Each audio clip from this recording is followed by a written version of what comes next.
What's up, ladies and gentlemen? Welcome to the SpawnCast, episode 79.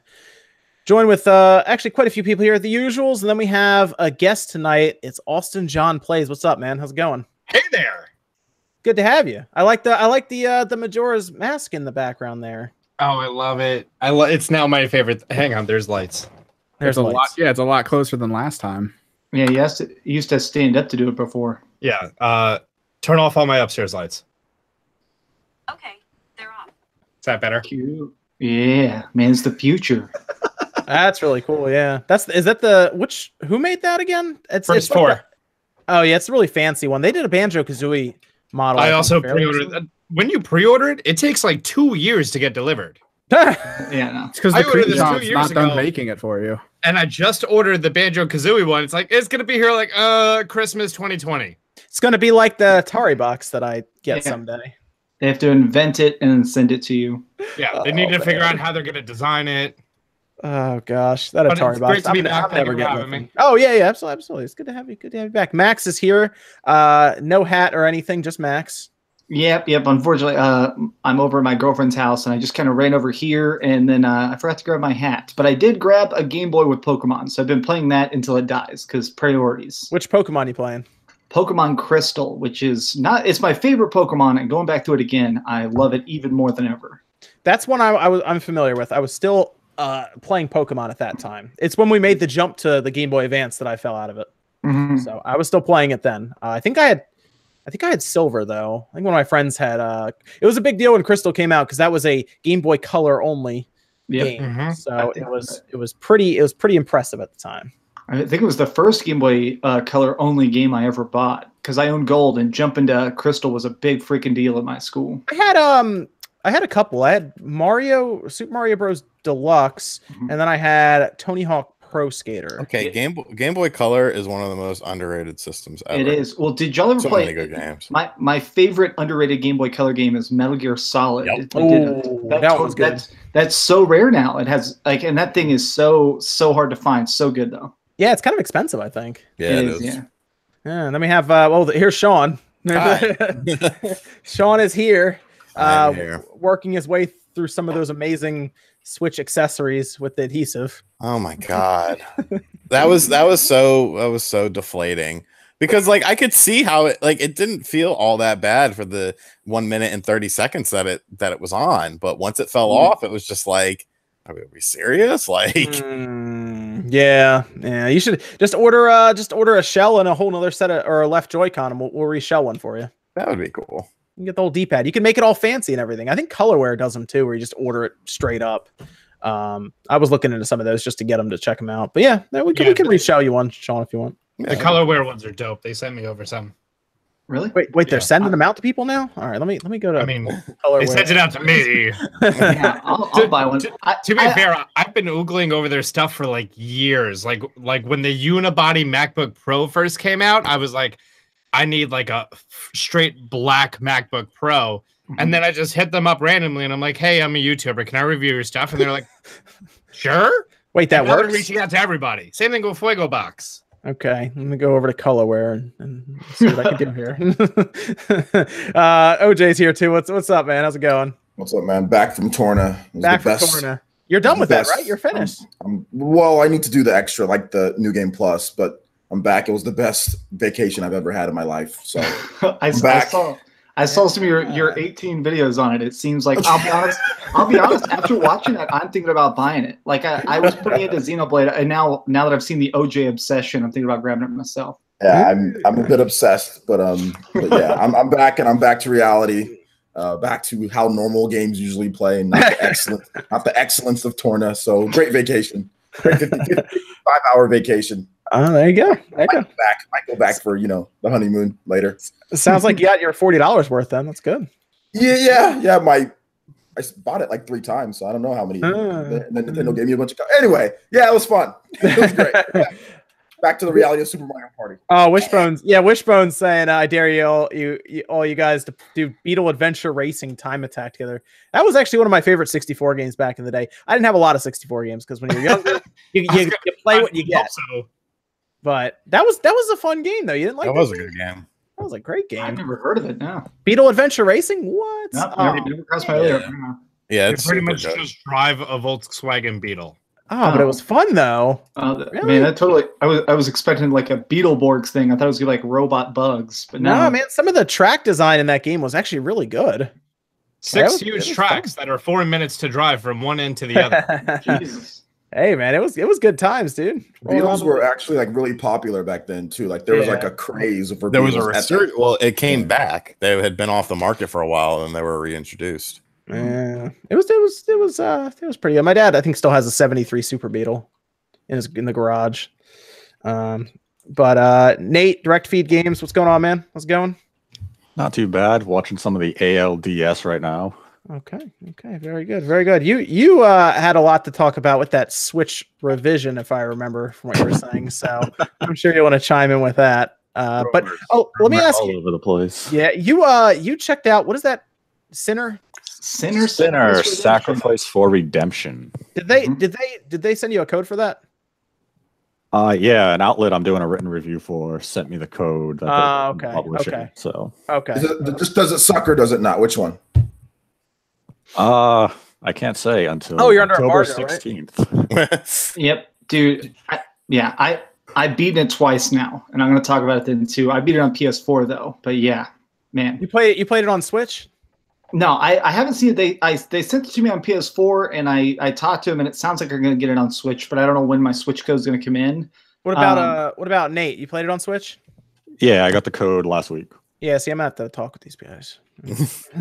Talk to them through their Twitter. If you DM through their Twitter, they'll talk back to you immediately. Oh, I did. That's why I sent a message. Oh, well, in that case, they just hate you. Yeah, I know, right? Gosh. All right, fine. All right. Maybe we're a little bigger. We'll get that code. Let me check in with. I got a code for it. For Sinner? Yeah. Really? Oh Did you man! really, Jay? It's hard to say. Just casually popping in. Yeah. It's everybody. There's like a strict "don't talk to Spawn Wave." They thing got it going out on for there. me, man. I'm telling you. Oh man. Evan's here though. What's going on, Evan? How's it going? Not much. Just sticking with Inktober stuff and playing competitive games. You're you're doing a lot of drawing and inking, right? Yep. I got some plans though for merch for our channel, so hopefully I can get that done while I'm doing all of this as well. So that should be good. Okay. Very good. So what's everyone been playing this week? What have we been playing? Because I know we can actually talk about it. I think last week we couldn't talk about Mega Man 11 at the time, right? Yeah, we couldn't talk about Mega Man. We couldn't talk about Assassin's Creed. Yes, and I've played Assassin's Creed, and I have a lot to say about that. But I think everyone's beaten Mega Man 11 at this point. I beat that thing in maybe two sittings at the most. Yep. I beat it in one sitting, and I loved everything but Bounce Man. I hate the Bounce Man stage so much. Okay. Was it the bouncing walls themselves that were causing problems? Yep. You know, if you hold jump while jumping, that gets you to super spring. Yeah, so I could control it. My thing was that it just wasn't fun. Like all the other maps seemed to have parts that were hard and parts that were easy, but there was like an interesting nugget of like challenge at the heart of it. The Bounce Man stage just felt like trampolines. Like I didn't even really die the whole Bounce Man stage, even killed Bounce Man on the first try. It was just a matter of like I was not having fun. I guess. I mean, the game itself is good. I feel like they could have done more with it. That was my issue with Mega Man 11. Also, it was tremendously easy if you use any of the stuff they give you. I really liked it. I think it's as someone who has played all of the mainline Mega Man games, but was never good at them because I didn't really play them. You know, I played them as a kid, but I was never good at them. Like, I think this is a really good game because it's very accessible. You know, whether you're a diehard or whether you're, more of a novice, or whether you just suck at Mega Man, like there's a difficulty level for you. There's the item shop that you can utilize. I thought the game looked really good. I thought it played really good. My biggest complaint would be the dialogue scenes. They just take way too damn long, and it's like, okay, I get it. Dr. Wily is, being a bad guy again. Like, let me just play. But yeah, I absolutely loved it. I thought it was fantastic, and it's probably one of my more favorite games in the series. But then again, like I said, I don't have much nostalgia for the original 6 like a lot of people do. No nostalgia for like Mega Man 2 or I never really played them much. Like I played them. I never owned them. I would play them at other people's houses when I was a kid. Really? So you didn't have it? I mean, eventually the collections on the PS2 and stuff. Did you get any of those? Like they had the Mega Man Legacy collection. It wasn't like it was just called the Mega Man Collection or something, wasn't it? Yeah. Yeah, but I mean, by that time it was like I was actually collecting like NES stuff, and like I would play them. It's kind of like it's a game that I really have no nostalgia towards whatsoever, and everyone loves it. Super Metroid. I never played it as a kid. As far as like, beating it and stuff, I didn't beat it until I was like 20 or 21 when I got a copy. And like, I love the game, but I just think, there's no nostalgia for me. And I think that sort of holds back the original 6 for me. I have that a lot with, so I have that with Mega Man, but I also have that very much with like Half-Life, where the original Half-Life is this giant masterpiece, but I beat it so far after it's like heyday. I beat the Dreamcast port in like 2012, or maybe even I think 2014 was the first time I beat Half-Life. So it was fun, but it didn't have that like amazing, like, whoa, life-changing that it seems like everybody else had. So I had that with Mega Man 2. Yeah, Mega Man 2 was, I think a lot of people really like Mega Man 2, and I'm not really sure why, to be honest. Because he got his slide in 3, and then he was able to charge up in 4. So by like 5 and 6, he had like the most versatility out of all of them. I think people just like 2 because of what's his name, Metal Man. Where you get the buzzsaws you can throw all over the place. It's super overpowered. But I actually think 3 is better than 2. But 11 is in the middle for me. Yeah, it's in the middle. I think there are better ones than it from the original series. Like I think 3 and 5 are probably better.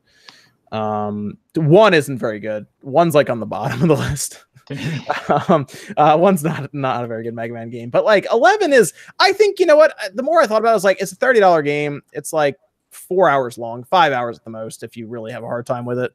I think it's worth the money. I think it's a good little jump into the series. If you've never played Mega Man, that's actually a pretty good way to jump in, because you can slow down time, you can power your buster up even further. There's a lot of stuff you can do if you want to make it easier, kind of on the fly.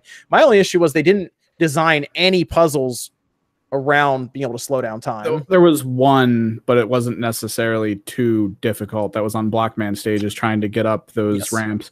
Yes. But at the same time, like, they have to make little concessions for people who can't do that. Because if someone can't time that perfectly, because there's like nanoseconds to really make it through, or else you're going to fail, people will just hate the game. That's true. I think I was just hoping, because they were bringing the game back from so long, that they would come back with some new dynamic for the game. Like definitely. Like when sliding was thrown in there, that was a big deal. When charging up your buster was thrown in there, that was a big deal. The rush jet, the rush coil, these are all things that show up and we're like, oh, this is really cool. And then they show back up with this, and I was like, I don't know. I feel like it wasn't anything new. I feel like the collection of what they added to this doesn't really come to us as something interesting, but for speedrunners, for people actually trying to go through the challenge modes to try to utilize when do you need to do the enhanced damage, which ability do you need to use. They also had the quick switch ability with the right analog stick to see how fast you can tear through a level. Because there's the giant mechs there, the ones with the little dude on top, these firing lasers. If you switch to Blockman and do the enhanced damage and drop like the 30 bricks on them, dead instantly. Like if you can do that quickly to get through the level, you can try to set really good times. And I think that community could love it a little more than we could, because we were hoping for something super challenging. Yes. I hope that they're working on X9 right now. I know they are. So I'm hoping that they do something a bit better with that. It should be good. But we'll see. We'll see. I liked it though. I think it's worth picking up. Absolutely. Especially if you're a Mega Man fan. But we'll see. Maybe Mega Man 12 will be better. Hey, Max. Is that a new beard? A new beard? Maybe. Yeah. I've been growing it. My girlfriend told me you look good with facial hair, so I'd stopped shaving. So maybe, yeah, it's very red, so it shows up more when I'm in low light like this. Is this leading into a Dollar Shave Club ad? Are we about to get paid? Right. I'm starting to feel like it should be called like the Beard Bros cast, or like the. But Nate's permanently non-bearded. People used to say, can we get in a Photoshop and draw a beard on him? I'm on it. I got it. People used to say in chat when I first started growing this, they went, as soon as a Dreamcast guy became a permanent member of the SpawnCast, they required him to grow facial hair. Well, I grew facial hair because got rid of my ex, man. she always hated facial hair. Then when we broke up, I was like, I can be free. That's the real reason why I started. I'm like, I don't got to shave anymore. So, and then all of a sudden it turned into a thing to where it's like, oh, actually, women kind of like facial hair. I'm like, oh, I'm gonna keep it nice and trimmed and brushing it. So it kind of just grew into that. But that's where I started growing. I have my beard because I have a weak chin, and because my fiance says it's the best seat in the house. Yeah. My girlfriend was like, "You look like cute. I'd give you more kisses if you have a beard." I'm like, "All right, beard, let's do this right now." I don't care. Beard done. Beard, yeah. Also, body hair trimmer, getting rid of it. More beard. Assassin's Creed. So, who all's played a bunch of Assassin's Creed Odyssey? I probably played 5 hours of it so far. Oh man, you're way near the start then. Isn't this crazy? It took about 2 hours to get to the title. Yeah. Yeah. But I've seen enough to where I can comment on what they're doing with this game. Yeah. I've watched quite a bit of it. I've watched. I've seen reviews and I've watched like a lot of gamers, streamers start to play. So I know about it. I can talk about it.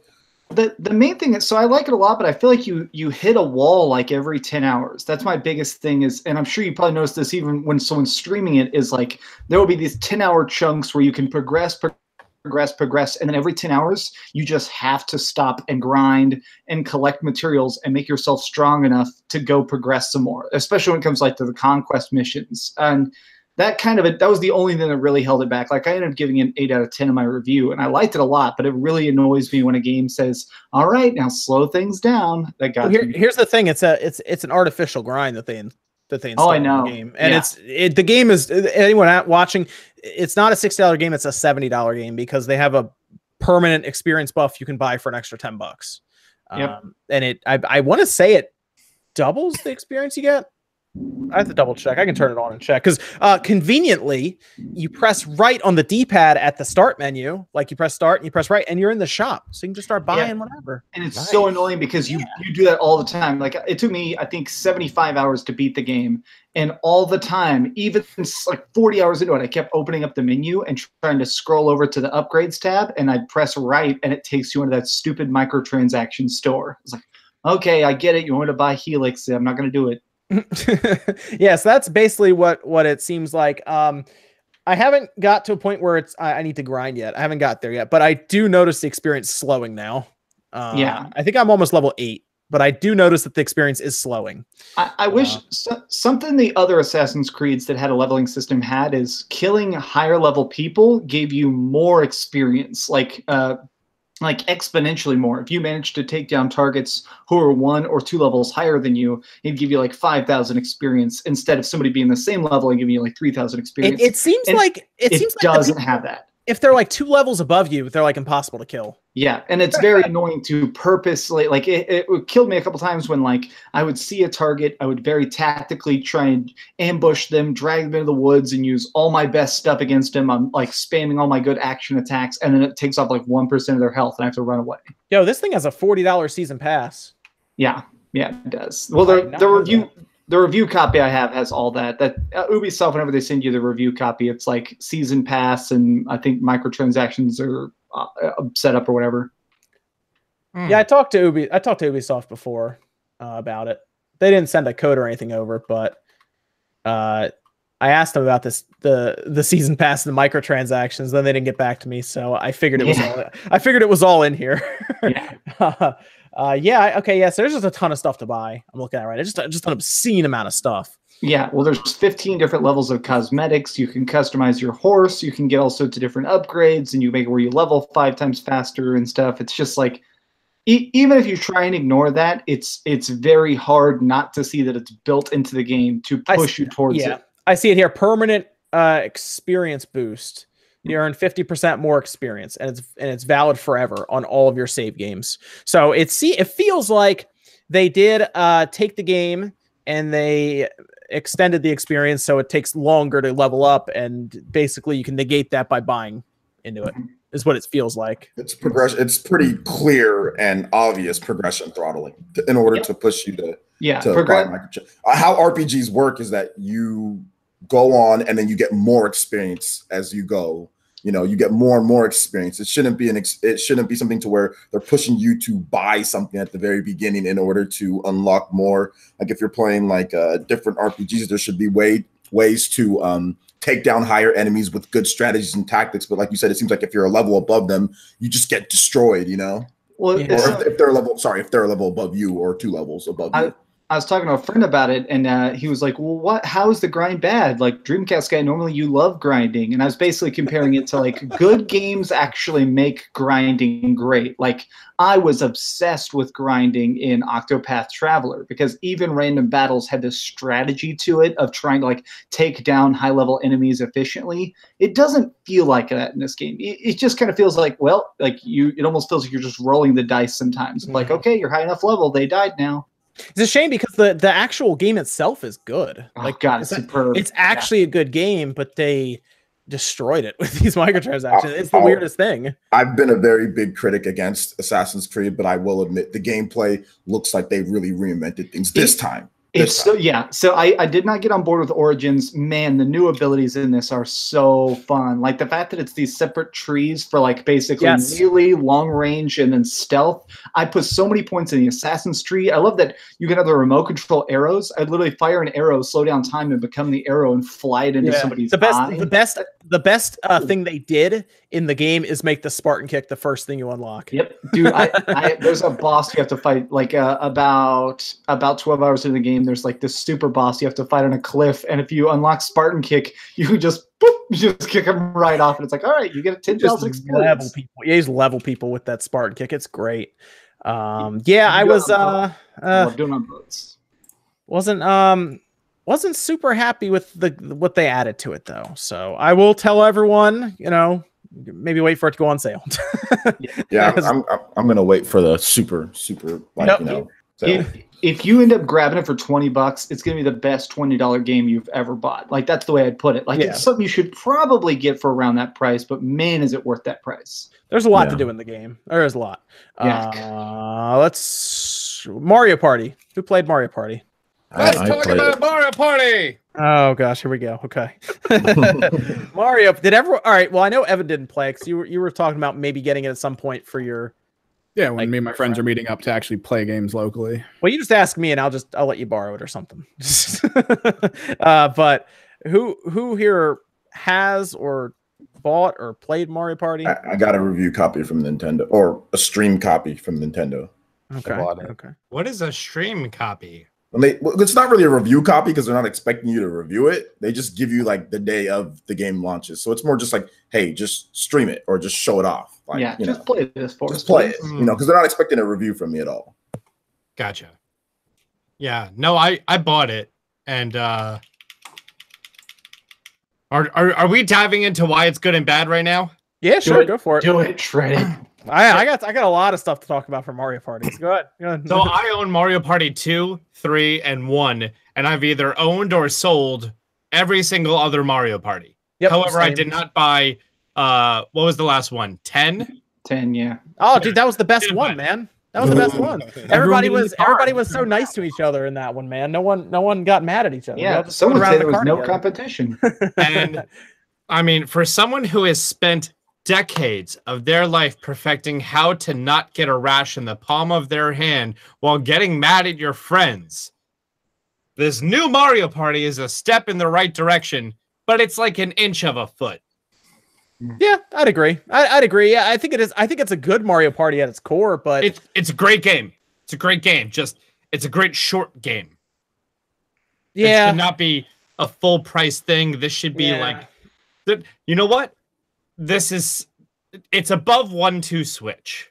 It is. It's better than 1-2. But I mean, think about it. Mario Party is a bunch of mini games, right? I mean, 1-2 Switch is a bunch of mini games, but Mario Party has way more to it than 1-2 Switch, obviously. But I look at Mario Party now, and the more I think about it, it is a good $40 game. Is kind of the way I look at it. It's a good $40 game, but it's $60. Yeah, I know that's the thing. The thing is, there's 3 boards when you first turn it on. You unlock 1. There's 4. That is. Looking over it, I think that's the smallest amount of boards any Mario Party has ever had. Yeah, and my deepest seething hate comes from having to hit L and R in the Joy-Con. Oh yeah. Because like I try to cut my fingernails on a regular basis instead of making them into spikes. That way I can actually go and hit those 2 buttons. Do you put the grip? You put the grips on though, right? Who still has their grips? You gotta get one of Over these in this stupid drawer over here. things. Yeah, you've gotta, dude. You've gotta have those L&R things. Yeah, you want You them. gotta have those, or it becomes very difficult to play normally. Yeah, I keep them in my desk. I get them out like once every 4 months. I got mine right here because I was playing with the PE fam last night. So like, I thought I would beat the system, and I got a folder from Hori because I saw them at E3 and they just gave me everything because they love me, and it goes in there perfectly. But some of the games require you to hit this, and I'm just like, great. I'm not going to be able to climb up a pole like this. Keep doing that motion, bro. Yeah. Yeah. Man. It was I think the part that really disappointed me was the online.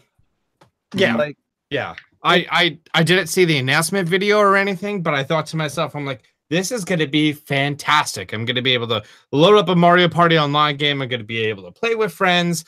We can, because it's coming out like a week after the online service. Yep. So of course there's going to be online service. It's going to be their first thing, really showing off the potential of, hey, if you want to do this, we're gonna cuckold you behind that online service. And next thing we know, it's just like, nope, and it's just so disappointing. That's the reason I'm not going to buy it. Is straight up, I wanted to be able to do like just full matches. Even I know there's only 4 boards, but like SpawnWave said on Twitter last night, if there was just a board that you could play online, even if it was like a shorter board, any way to just play a normal match online, that's what I wanted. And the fact that you can play a couple mini games online and that's it, it totally kills it for me. Yeah. And has anyone noticed the weird thing of like, it's so much smaller? Like there are less spaces. There's less going on. Yeah, there really is. The dice rolls are less. It's 1 through 6. Or, if you're Bowser, you could get 9 or lose 3 coins like me. But like, it's just like, it's so small. And I'm used to like Mario Party 2 is my favorite. Really is. Yeah, the thing about that I see people talk about for Mario Party and why it's not a good argument. A lot of people will say it's a local only, like it's only for local multiplayer. They didn't design it with like online multiplayer in mind. The original Halo wasn't designed with multiplayer in mind, The like original Mario Kart. The original Mario Kart in mind, but Deluxe, you live online. Well, oh yeah, awesome online, And also, if you use the Mugen, the Nintendo 64 emulator, you can actually play games online. If you play Mario Party 2 online with people, it's so freaking good. Like, no voice chat needed, just literally hop on there and crush people's dreams. And so the fact that they don't have that in Super Mario Party, just still, it's a disappointment. The only thing I could possibly think of why they do allow Mario Kart, but not Mario Party. 2 things. 1, having that constant connection to the server for multiple people for an hour to 3 hours. I can understand how that's a little bit of a strain on a server. And then the reconnection, especially if it's in the middle of a mini game, it could be a little bit rough. I get it. But the other thing is like Mario Kart is a vicious thing. Mario Party is a very lighthearted thing. It always has been. You're always around other people sharing the experience, because playing it by yourself, it's not fun. It's not a fun thing to play by yourself when you're the only person in a room and it's quiet and it's dark and you're sad and lonely. But like Mario Kart, like you're constantly in it and everything else. But with Mario Party, like you need to be in a party. Yeah, I just think they missed out on it. But Evan, you mentioned that they added a co-op mode to Mario Tennis. So there's hope, I guess. I feel like a lot of their games, most of their games have just been getting that additional thing everyone really wanted later. So it's almost like we're getting, again, from what I've been seeing with a lot of other AAA titles coming out, it's like we're getting early access games without it being called early access. And then we just got to play it.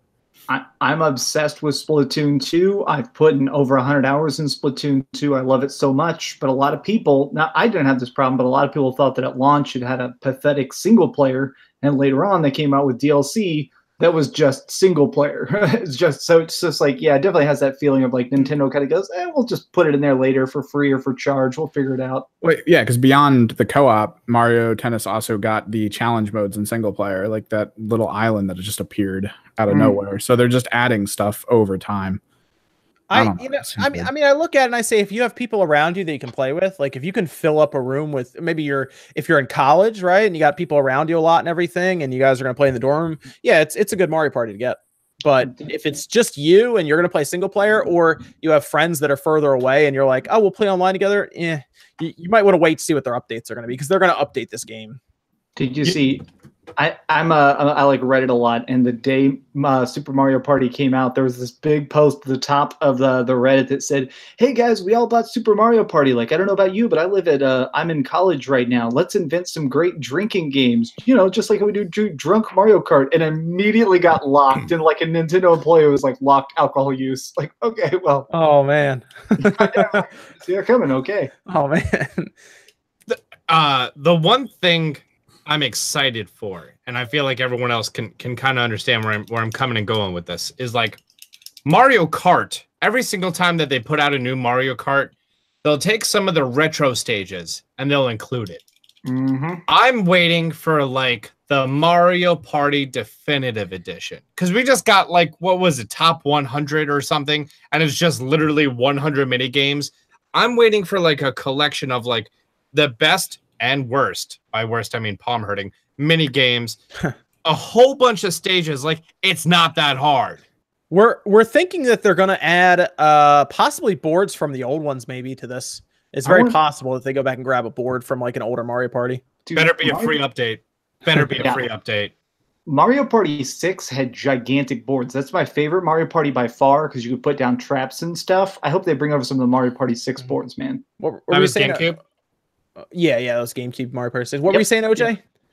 Was I saying anything? Were you? Oh, I thought you were saying something. I thought someone was trying to. No, I can talk about Mario Party though. I have the game. I played it. Oh yeah. You were talking about it before, yeah. Yeah, I played the online a lot last night. And it's definitely bare bones. There's only 10 mini games. And you just play 5 in a row, or you can pick them, and then that's that. So even like in the different blades that they have for like the online, it's like the same. Some of the same games are in there, so it's not even like they couldn't even pick like, let's say 15 different mini games, so you can have 5, 5, 5. Right? There's just 10. So that's just disappointing.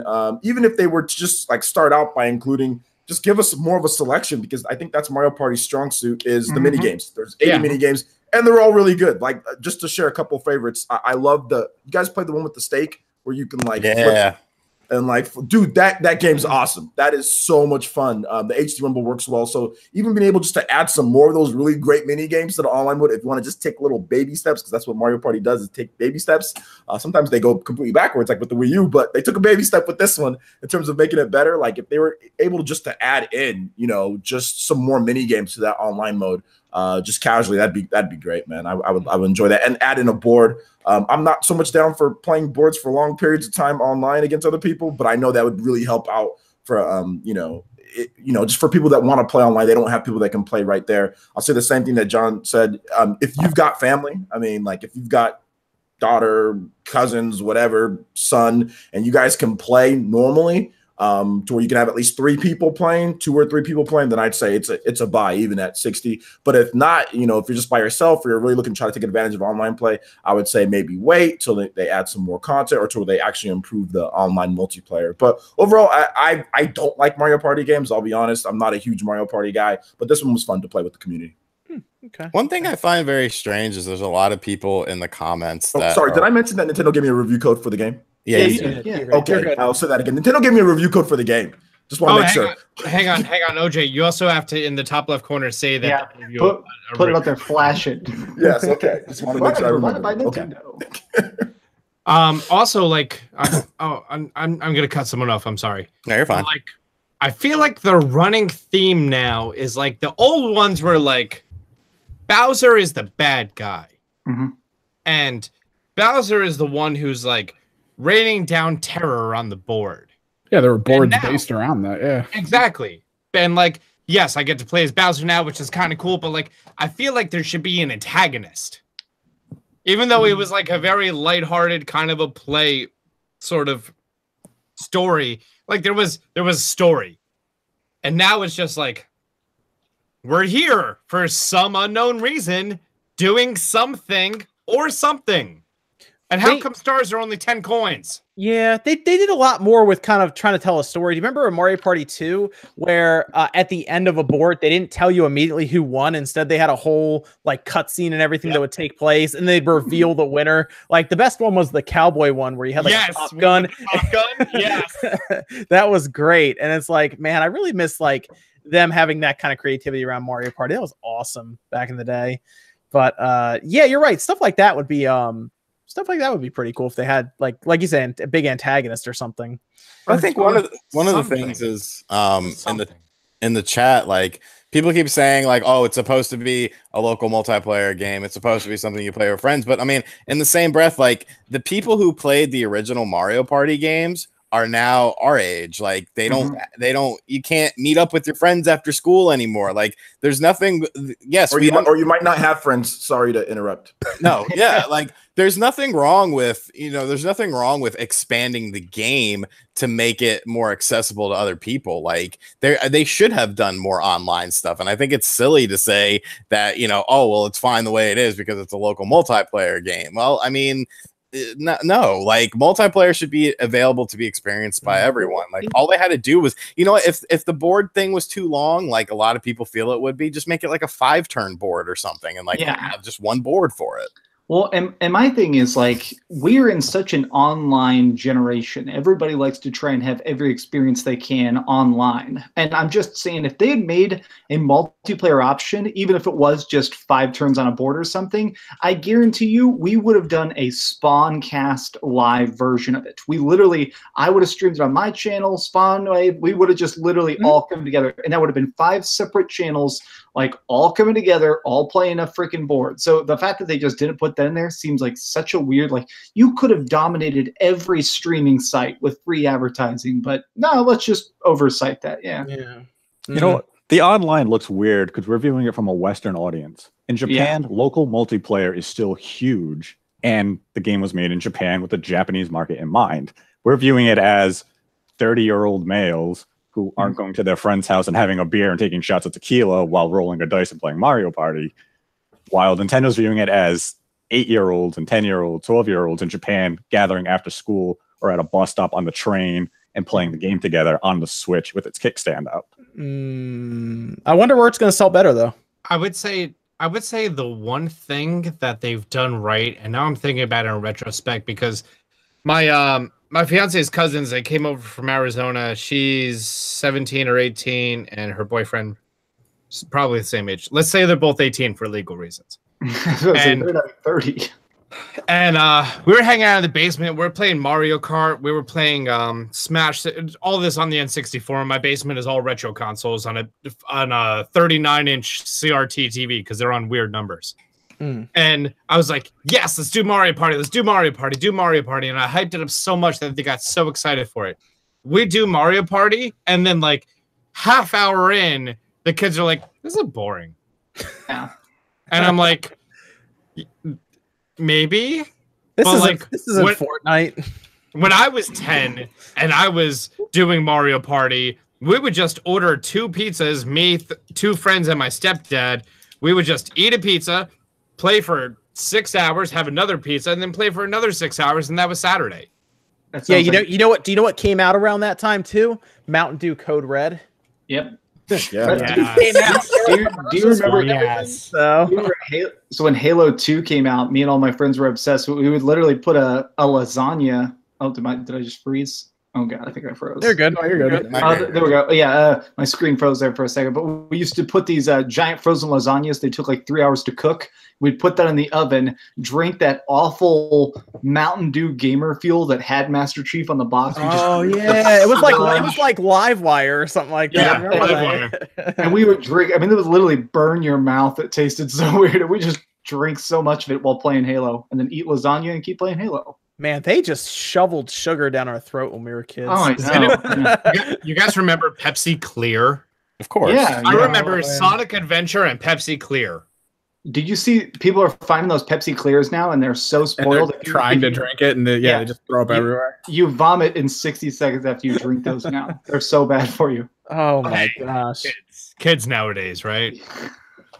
And also in reference to board games and online and Switch and needing local play, I just double checked to make sure. But Armello, I don't know if anybody remembers that for the Switch. That's 4-player online. Like you can play a long-term board game. Monopoly's online. Yeah, Monopoly's online. And they're about to release freaking Civilization 6, which takes like 2 weeks to play online. Like literally, you know? I don't know. It does. It's like a 22-hour board, and like the last of your friends who doesn't drop out wins. No, to be honest though, guys, I don't think Nintendo with this one is really worried about how long it's going to take, because even like the mini game mode is lacking. You know, like the rush mode or whatever. Good point, even that's lacking. So I mean, that takes you can beat that in like 10 minutes, you're done. You know what I'm saying? It's like it's just like 10 minutes and you're done. So I'm not sure if they're really worried about that. I just think the whole online, it was an afterthought, at least at the beginning. I think it's an when they were developing it, it's an afterthought. I think like what Nate said, they're just kind of focusing on, you know, families that are right there. And like, I mean, they've got to know that people were going to be like, say the same stuff that we're saying right now. I mean, it's lacking. And like I said, in all departments, when it comes to online, it's really lacking. And I know it's supposed to be a multiplayer or a local multiplayer game. At least that's what the intended target is. I get that, but it would just be nice to have those options in there. You know, people are paying for the online service, you know, it would just be nice to just give people the option, because I don't think for Nintendo, one of the most recognized brand, what is it? One of the top 100 recognized brands in the world. I don't think it's tough for them to be able to make a Mario Party with an online board and a few more mini game, 50 mini games for the rush mode and a board. Just asking for one board, you know. We're not even getting all four. Can we just get one, please? You know? I'll buy it. I'll buy it that day. Literally, the day that patch comes out, I'll buy it. Wait a second. Hang on. Got a question. Out of everyone here on the SpawnCast, all 7 of us, has anyone had another person come over to their house who also had a Nintendo Switch, who also bought Super Mario Party, to be able to line them up? Oh, that's right. You need to own 2 copies of the game. It doesn't have that game share thing. Wow. Oh, yeah. I have not. No, I have not. None of that. No. Which I own a second Nintendo Switch, but it's day 1 release, firmware 1.0. I'm obviously not opening that for very specific reasons that we're not going to talk about, because there's someone who Nintendo likes here in the stream. And yeah, I still need to go buy another Mario Party to be able to just boop, that's it. And like the DS, with the Mario Kart, you could just, one person has Mario Kart, 3 of your friends can play it. That was a really cool feature, by the way, when they had fantastic feature. Luigi's Mansion has that as well. The one's about to come out. Wait, what? The new Luigi's it's only Mansion. local. It's local though. But yeah. It Are you has talking about Luigi's Mansion 1 re-released on the DS that you get to have Ghost Luigi? Yeah, and that Ghost Luigi, they just install it when you do like game share. Everybody nearby you gets to install the game, and then they get to be the Ghost Luigis with you. Fantastic. Yeah, fantastic. That's the way it should be. Yeah. Let me go through some of these super chats before we talk about some of the topics we have lined up here. I never got to talk about what I've been playing. Okay, Sean, what have you been playing? wait, Sean, have you been playing Mega Man or Mario Party? Oh yes, but I've also one more important thing. What's the other one? That is my new love, my Street Fighter 2 Champion Edition, Super Street Fighter 2, the new challengers the new challengers, and Super Street Fighter 2 Turbo, 1-up arcade cabinet that I built myself. I can't believe it myself. Oh man, that's you want a mix box? I'll send you one. That's great. It was so much easier than Labo. I do like the way it looks though. They have a Rampage one that I might look into. And we'll see what else they do, because there's some other things in the pipeline, we think. I honestly thought it was going to be like okay at best. Like I was like, whatever. I know Rerez gave a really good video on it and like he loved it. And I was like, that's kind of weird because he usually is kind of very nitpicky. And that man hates everything. I was, and when it came in, I was like, oh, this isn't too bad to assemble. And then like the main complaint that people have is the fact that, it's small. You don't stand up on it, but like I just have a standard folding chair and I just pull the folding chair up to it and I'm like, great, I can sit instead of having to stand. And like, you know, it's doesn't take up much space. It's only weighs like 60 pounds, I think. Like it's really cool. I was pleasantly surprised with how good it is. Like the old days at the bowling alley where they had like 4 machines, but one of them was like turtles and you just pull up a chair and play. Yes. Okay. Like it's good. And I'm hearing that they're going to be doing a lot of stuff in the future, like a lot of crazy old arcade stuff. So they're not terribly priced either. There's a few I'm looking for. They're like $300, right? That's actually not terrible for an arcade cabinet. No, and I mean you can actually like if you want to swap out the parts on it, like they actually uploaded a video on their YouTube where it shows you step by step how to swap out the buttons, how to swap out the sticks if you want to put different stuff. Like you can customize it and stuff, but you know, I just like that. So just in case something happens, but even then it's just literally you pop it out, you screw off something, you unplug it, and then you plug in your new thing. So it's pretty cool stuff. For the record, your review of that was hilarious when you showed the clip in the middle of it of you struggling with Labo, and you're like, I hate this. It's so good. Oh man, that's good though. I was expecting that video to come up like the day after, where it's like warning before you buy. All I needed was a screwdriver. I got it. All right, that's pretty good if that's all you need. That's all you need. Okay. Wait, you needed a screwdriver for your Labo? I don't think you're doing it right.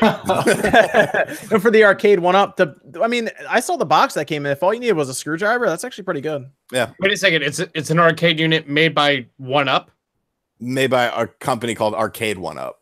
Oh, because I just met 1-up keyboards at Comic-Con, and then I built this sexy thing. Ooh. And okay. All right. Well, that's that. The weirdest thing is like they don't have letters on them, and it's just blank. Yeah. The only part I don't hate is I don't have the left right down up. You can't tell if you're giant or if that's a micro keyboard. It looks like a micro keyboard. Here's my face. I don't know how giant. Yeah, hold it up to Majora's Mask. Majora. Okay. Wait, how big's Majora's Mask? Yeah, that's fine. I'm gonna check that out though. Sean, have a ruler right there. There we go. Perfect. Yeah, there we go. That's exactly what I wanted. That is a pretty tiny keyboard. I'm interested in that Rampage cabinet, so we'll see what we do there. Yeah, they're pretty legit. Yeah, I'll check that out. Oh, what about Nate? Nate, what have you been playing, man? I don't even remember at this point. All right, cool. Right? Let's get to an actual topic. All right. We can do that. Evan, have you played anything other than the boring games you were playing before? Just competitive ones, because I like playing against. Is it like, are you playing For Honor still, or is it back to Dota and Overwatch? Mostly just Dota, Overwatch stuff. Okay. Waiting for Blackout still. Played Mega Man. Enjoyed it. Cool. Yeah, Blackout will be fun. That'll be a good time when that comes out. We're gonna have fun. I don't think that's gonna have crossplay though. I don't think so. Nope, probably not. Yeah. All right. We want to talk about the Switch revision or the Kingdom Hearts 3 first. We're on the Switch. Switch revision. Okay, that's a big topic. Actually, let me go through very quickly some of these the super chats that we have here, just to go through them. Suppa Sandwich actually said, online aside, what everyone opinion on Mario Party. We just did that, so hopefully that gave you an idea of where we stand on Mario Party. Leo Aguilar says, "Is it safe to say I am still a Toys R Us kid? If you guys missed it, Toys R Us put out a tweet a couple hours ago, actually. Yeah, it seems like they're coming back. So I don't know. Real good to all the people they fired. Yeah, right, exactly. They fired everybody. Yeah, I don't know what capacity they're coming back, but it does look like they're coming back in some way. I think they need like a small shop, like a Funko Land sort of deal. Yeah, don't open a Walmart. Open like a like KB Toys style, just like KB Toys, Funko Land, GameStop style. Yeah, absolutely. Like they could deal in the video game market and rule if they really wanted to. Yeah, that's what I said. Like, if they can jump in with some type of gamer's card, because Best Buy and Amazon are kind of pretty much out at this point. If they can jump in with something, that might be able to jumpstart. Because I'll go there to buy video games if they get like a good 15. We'll take it 15% off, and I'd be like, okay, I'll buy my games there. I feel like that's going to require them to be able to kind of hold gaming distributors over the fire for that. But if they're not that big of a company at that point, they're not going to be able to pull that off, like companies like Amazon and such. We'll see. It'll be interesting to see how that, I guess, goes. We'll see if they even open up around any of us. I mean, they could open like 10 stores to get started, and none of them are around any of us or something. So, online store. Maybe they just do online storefront for right now.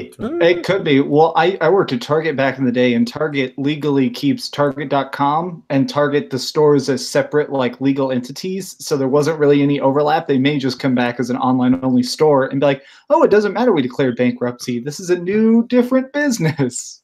Well, yeah, that's how LLCs work. Yeah. Interesting. Yeah. Okay. Chad Sarant says Mega Man X Legacy Collection makes it hard to go back to Mega Man 11. I'm stuck in X7 right now. Well, that's a shame because X7's probably the worst one on that cartridge / disc, whatever you have it on. X8's pretty bad too, though. Level design's bad. Stop it. But yeah, it's tough. Going from X to just regular Mega Man is tough because X is just much better. There's a lot more to the X series than there is to Mega Man. I mean, right away you jump into Mega Man, you can't wall jump, so like it's pretty quick. Chad Sarant also says Mountain Dew a code red equals 2000's high C ecto cooler. That was a that was a high C. It was a Ghostbusters promo thing they did, which, by the way, if you go on eBay right now looking for one little box of that is about $400. Wait, what is this? It's the high C ecto cooler. It was like a Ghostbusters themed high C thing they did for a little while. They're super rare now. Wow, that is literally $399.99. Yep, sure is. Oh, there's one for $5. I think it's opened, and I think it's drank. Yeah, it crushed one found at the landfill. Yeah, it better taste like unicorn. Oh no, unopened, $5, $10 shipping. What's with the other one then? I mean, there's always someone who's like, I'm just gonna put it up as like this. Yeah. Will McConnell says, been playing Super Mario Party for a few hours now. It's fine. I don't care for online. I hope they release more content like they do for the other IPs. I'm also curious about this. I wonder if you need the online to download that stuff.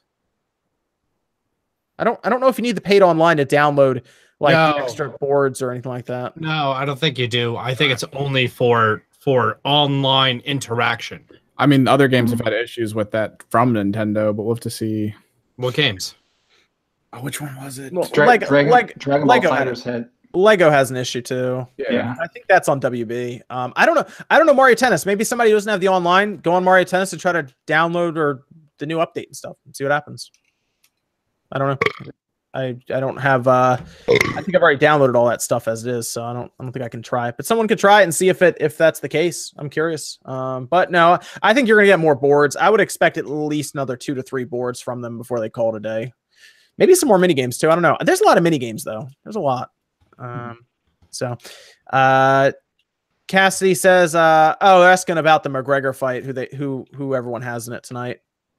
I don't know. After this is over, I'm gonna go watch Harry Potter. So I don't know anything about MMA. I'll go McGregor on it. I'll go McGregor. Yeah. Now I'm pulling up a quote here real quick. Shigeru Miyamoto said, "A delayed game is eventually good, but a bad game is bad forever." Are we now at the point that because Satoru Iwata is no longer Satoru Iwata is the one who passed, right? Mm-hmm. Yeah. Yes. Because he passed, that it's just and we have a new CEO is just no, screw it, get the game out, we'll patch it later. Well, I mean, part of that, and we're going to discuss it more in here in a bit, but I think Switch sales are lower than they'd like right now, and I think they're just trying to make sure stuff is out on time, even if they have to patch it later. No. Well, because they're wanting to sell 20 million this year, and we don't know how close they are to that. Wait, they wanted to sell a total of 20 or 20 additional based on last year? 20 additional million. They wanted from March to March sell 20 million more units. Well, yeah, if it was Pokemon 8th gen, they'd do that, but it's not 8th gen. It's Pokemon Go Switch Edition. Yeah, there's Smash. Smash will do some numbers. Yeah, it's Smash though, but we're talking about people who who have their mom drop them off at a GameCube Melee competition who are going to fork over $360 to buy a Switch and the game. I mean, for Christmas. It's right there at Christmas time. Yes. If you don't think Smash is going to be a huge system sell, I do believe it's going to be a huge system seller. I don't believe it's going to be what they envisioned that would put them over, because I played the game. I played it extensively. I went to E3. I placed in the semifinals. It's not that different from the Wii U. Yeah, it's really not. It's just like the Wii U game with more stuff and lots of little tweaks. That's why I think it is going to sell, though, is I think that there is I think there's people who haven't jumped from Wii U yet. I think there is like a group of Nintendo fans out there who are just still kind of like, and I think that that Ultimate may finally win them over. Let me ask you, how many people bought the Wii U? Not Nobody. many. So the fact that you're saying it's like Wii U, that's not a problem per se. You've got a Wii U, but only 13 million people bought it. Smash 4 is the best-selling Smash Brothers game of all time when you include the 3DS version of the game. And that actually really did help push system sales. So I don't think Nintendo's just relying on Smash Brothers. They're relying on everything that they've released at this point, on top of games that are going to be coming out next year too. New Super Mario Bros., believe it or not, it's a port, but it's going to really help sales as well. So I don't necessarily think that they think that, oh, we're not going to make it, so we've got to do some type of crazy thing at this point. If you look at it, they won the NPD last month. They won the NPD. So I think we just need to kind of wait and see. Smash Brothers is the top selling game on Amazon. It's just pre-orders, but it's the top selling game at this point. Still number one. No game has sold more than that in terms of pre-orders, and it's probably going to stay up there once after it's done. Smash Brothers is going to be huge. There's an E-League coming out on TBS pretty soon here. Yeah. They got the championship that they already did, the Invitational, that 0-1. Yeah. They're airing that on TV. November. So Smash is going to be.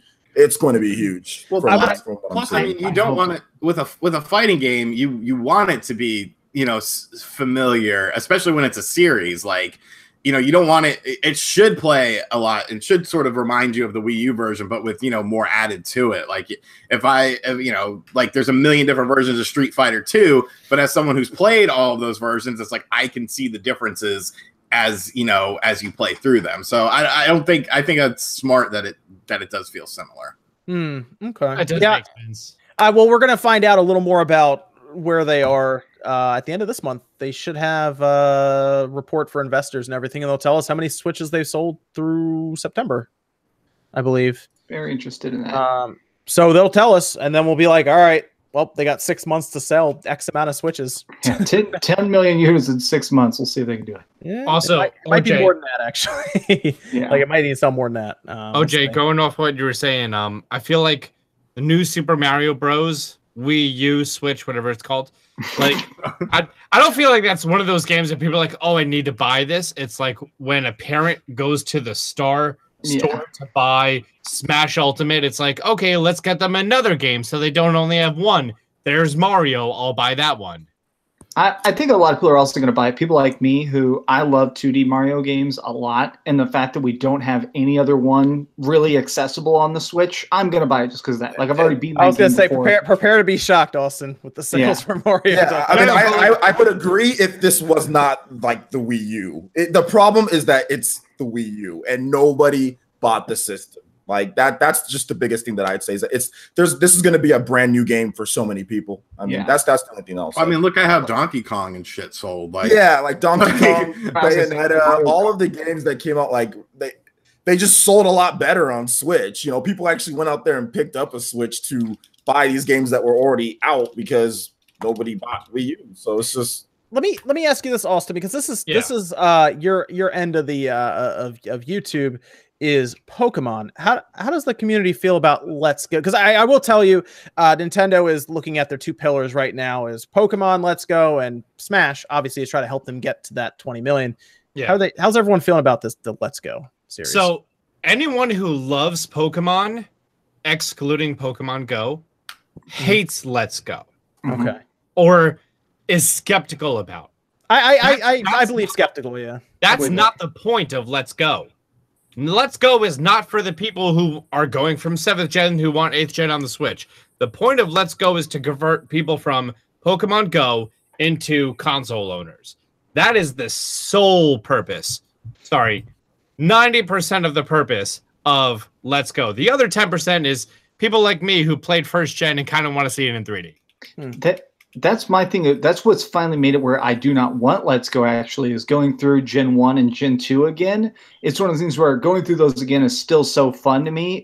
I don't really want to see a bastardized version of it, you know? I'm actually curious to see how they're going to tackle some of that in a different type of Pokemon game. So I'm actually just the way it's going to be, because there's no wild Pokemon battles apparently, and every Pokemon has one move, right? It's just they have all four. Yeah, Any Pokemon transferred over from Pokemon Go into Let's Go is going to have 2 moves based on its current level. I think they might do something with Lucky that's a little bit different. Either it's EVs, either it's IVs, or they might do an egg move, which would be cool, but I don't see that being a thing.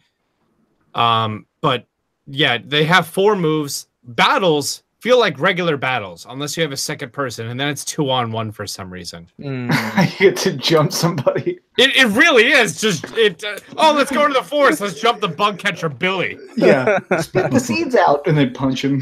The only thing that's going to feel different is you're going to be catching a lot of wild Pokemon. There's no PC. You just literally pull out of your pocket like your Pokedex iPad, and you're like, all right, let's swipe all these away and let's get candies for them. That concept is going to work similar in Let's Go. So let me ask you a question on this, Austin. Yeah. This game, people are saying they're not going to buy the game, and I'm curious about this. When it comes out, do you think the pull of a new Pokemon game being out on a new system and everything is enough to just get people to just go buy it just because of that? Like, do you think it's like that? Like, have you experienced that with Pokemon before, where you're like, I don't know, and then it comes out and you're at the line at Target buying it like an hour later?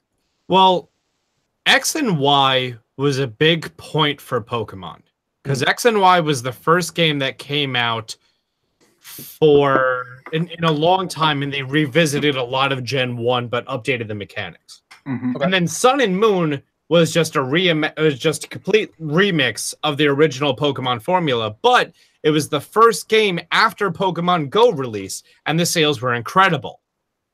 Now we're already on that decline of Pokemon Go daily users, monthly users, etc. But everyone has like all of that in their head. They're constantly doing. We literally just finished a Kanto of it in Pokemon Go. So it's going to be one of those things that's going to try to draw this crowd into the console crowd. Okay. Let me go through some of the super chats, then we'll talk about the Switch revision. This one, actually, Gaming Overlord asked, do you think the Switch revision will have more RAM or a better chip? How will they make it more powerful than the old one and keep it cheap? We'll actually be talking about that pretty soon in the next segment. Nicholas says, with Xbox getting keyboard and mouse support, will Age of Empires 4 be shown at XO 18? It's been a while since it was first announced. I would hope so, because Microsoft's whole thing is about putting the game on everything at this point. So keyboard mouse support, yeah, I think that's one of the big reasons they did it, is for games like Age of Empires. So I would actually be surprised if that's not an XO announcement. So I'll be curious how that actually sells, though. I don't know if there's a lot of Age of Empires people left.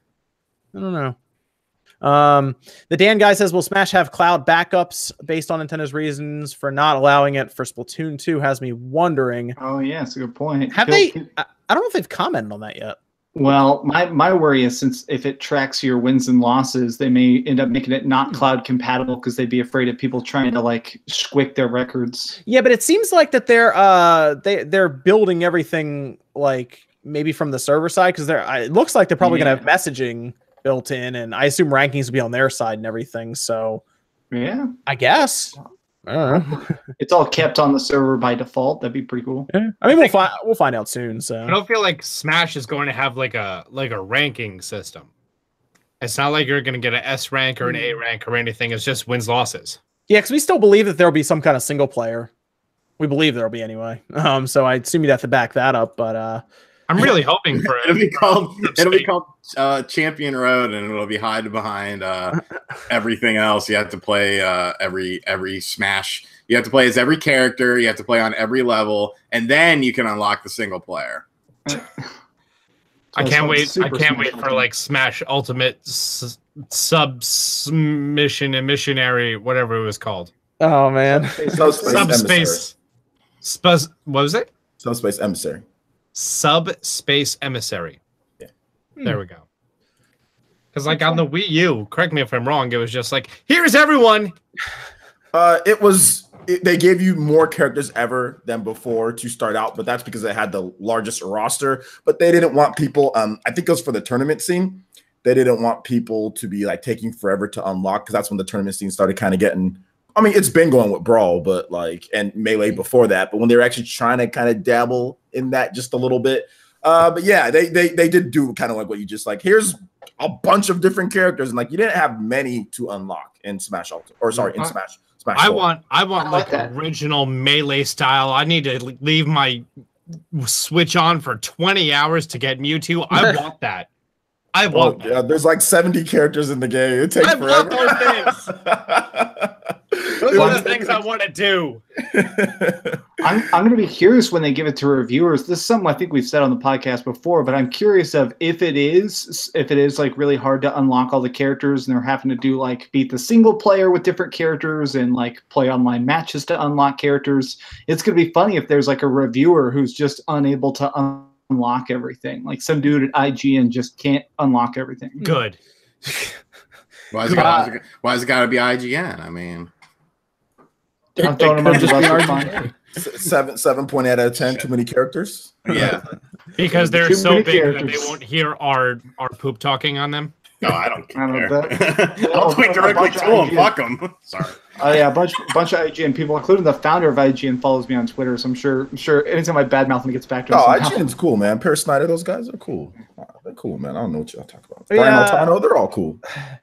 I was watching an old episode of Icons for G4, and who you call it? Per Snyder showed up in it. Matt Casamassina has been in some of those episodes too. Yeah. Let's move on to some of the topics here. Let's do the Switch revision. So Wall Street Journal put out an article, and it basically said, yeah, Switch is coming next year because of manufacturers that we've talked to, and they specifically pointed out the screen, but nothing really else. There have been a lot of rumors anyway before that going around about a Switch revision. And now it's like, ever since the Wall Street Journal like posted that, it's just like out of control now. Like, it's over. It's everywhere. Speculations running rampant. Rumors are supposedly being leaked everywhere. What do we think about a Switch revision possibly targeting 2019? Apparently the earliest is summer, although that's a weird time to release it. Maybe I'm thinking if they're going to do it, it'd be in like September or October. What do you guys think about this? The biggest thing I want, and I've been hammering on this, is an upgraded Switch with like extra horsepower and more internal storage. That's cool.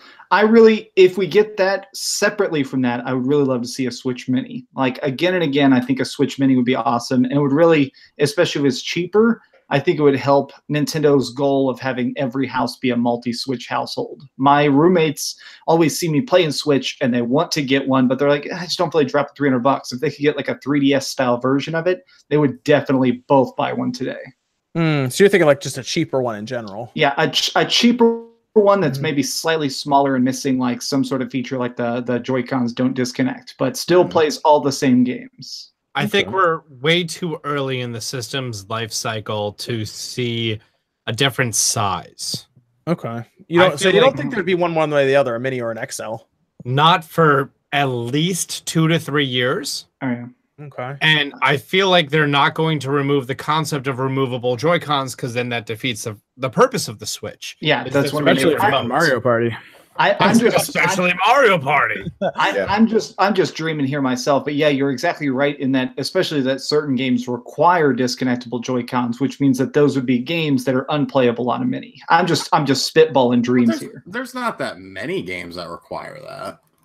No, but there's some. There's some that require detachable Joy-Con, and if anything that requires motion controls, you just couldn't do it. I feel like the things that were Nintendo's priorities for the new Switch. 1, make it so you can't use a paperclip to hack the system. Yeah, that's a good one. If you can't take off the Joy-Cons, you can't do that. I mean, he's not wrong about that. 2, still sell it at $300. It's still selling for $300. Why would we make it cheaper? 3, I don't feel like we're going to get that much of an improvement on the screen. I feel like the bezel is still going to remain the same exact size. I feel like the pixel density might be a little bit better. I feel like the colors might be a little bit more vibrant if they switch to an OLED screen. But but I feel like their number one priority for upgrading the Nintendo Switch would be it so that any game that plays 1080p in docked mode can play 1080p in handheld mode. Okay. I mean, is that a big enough feature though to warrant a full-on revision? No. The thing is, it's not a big revision. It's not going to be a big thing. Nintendo wants to hush, sweep it under a carpet, buy the new one. They're just going to replace the current one, and the new ones can't be hacked. So like a Vita situation where they change up the screen and stuff like that is what you think it's going to be. I'm not familiar with the Vita history, but the Vita reduced the screen, didn't it? The 2000 came out. They went from an OLED to like an LCD, and they called it like the PS or the Vita 2000, and it was and for cheaper purposes. And they did the same thing with the original PSP had the same thing where they changed the screen because the launch version had so much ghosting and it was so easy to hack. So they came out with a revision that wasn't super publicized. Yeah. Well, they did the 2000. That was cool because they actually added more RAM. That was neat. Well, and then at the very end they did a 3000 that had built-in mic in it. Yeah. Also, if you think about, do you remember the first PlayStation 3s?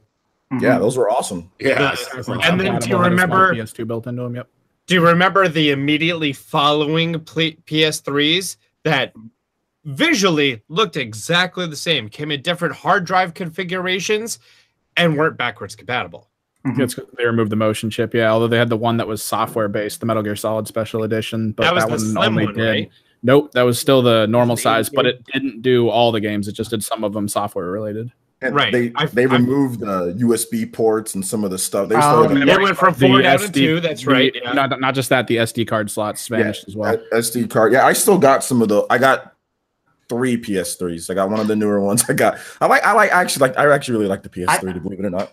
I own one PS3 and it's the super slim. It's like one of the rarest of the last. I have the super slim PS3 jet white, and I happen to buy it by accident. But I still have my original 60 gig. When my first 60 gig, I've had it for so long, and then I got the orange, the Light of Death, which I didn't know was a thing after having it for 7 years, and then I spent a year looking for another one, and I bought it.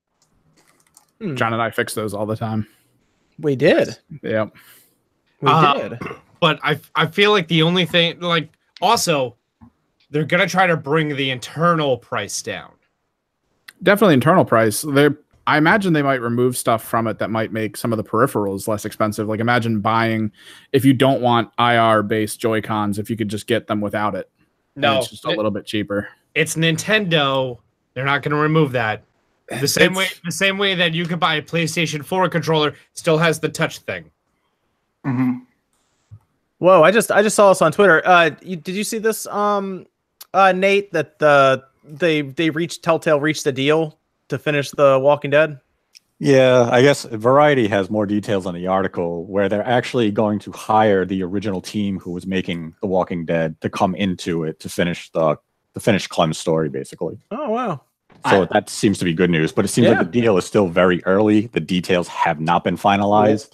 So I got to talk to a bunch of Telltale employees just by happenstance. A lot of them already got jobs and flew away. Like a lot of people fell out of that company and had so much experience they got scooped up. Specifically, I talked to a bunch that jumped over to Bethesda like 12 hours after it happened. So I feel like they're only going to be able to hire back probably part of that team now. Well, let me jump back here to the Switch revision. Nate, what are your thoughts about a Switch revision? Because there's a lot of talk about a PS4 level Switch, and there's talk about it doing nothing different. What do you think about this? I mean, this will be some real talk right now. All right. We're not getting real. We're not getting a PS4 tier Switch in the same form factor. Those rumors of this 512 gigabyte onboard memory and flash storage, that's not happening. You're not getting PS4 level stuff. That's just not going to happen. So those rumors, throw them away. Any rumor that comes out and say, oh, it's going to cost $400, throw it away. Price is finalized within about 3 months before it launches. So those rumors are all shit. All right, we're going to crumble those up and put them over here. Hey, so what's real, or what the expectation can be, is that we have the Switch of today. That's going to be the base model. Games like Doom run at 540p when you're playing undocked. The new Switch will have enough upgrade that you'll get that game at 720 in handheld mode. Now it will take the 900p image, even though Doom was more like a 720 with dynamic resolution. and it might bump it to say 1080. That's what we're getting from a Switch revision. You're getting these small incremental updates. At best, the Switch revision will be a 900 gigaflop system, still below the Xbox One in raw figures. Any rumor that's going to put it out there near the PS4 or beyond that is horseshit. They're hyping up a system that does not exist. It's not AMD. It's, again, NVIDIA. It's probably going to be a custom X1. Maybe they'll go with an X2. But it's definitely going to have Pascal part of it. And it's just going to be like from the 3DS to the new 3DS. When you compare Hyrule Warriors on the 3DS to the new 3DS, that's the type of upgrade we're going to get from Switch to Switch, whatever the hell they want to call it. Yeah. Switch Deluxe. Switcher. New Nintendo Switch? Well, see, and to me, I would upgrade based on that because I played Hyrule Warriors on the new 3DS and I played it on the standard 3DS. And like little incremental thing, especially I feel like all of us would probably upgrade as we, review games and shit like that. So I think that would be more than enough. What would the price point of that be though? The same or still cheaper? Still $299.99. I mean, they can come at $299. They can come in at $349. What they have to do though is they have to drop the price of the current something to $249 or $199 so that it's a low barrier. So people could say, "Oh, I'm going to buy a Switch," because they're not going to care about what the Pro offers. It's just like now you could buy a PS4 and play Spider-Man. It looks great. You don't need to buy a PlayStation 4 Pro.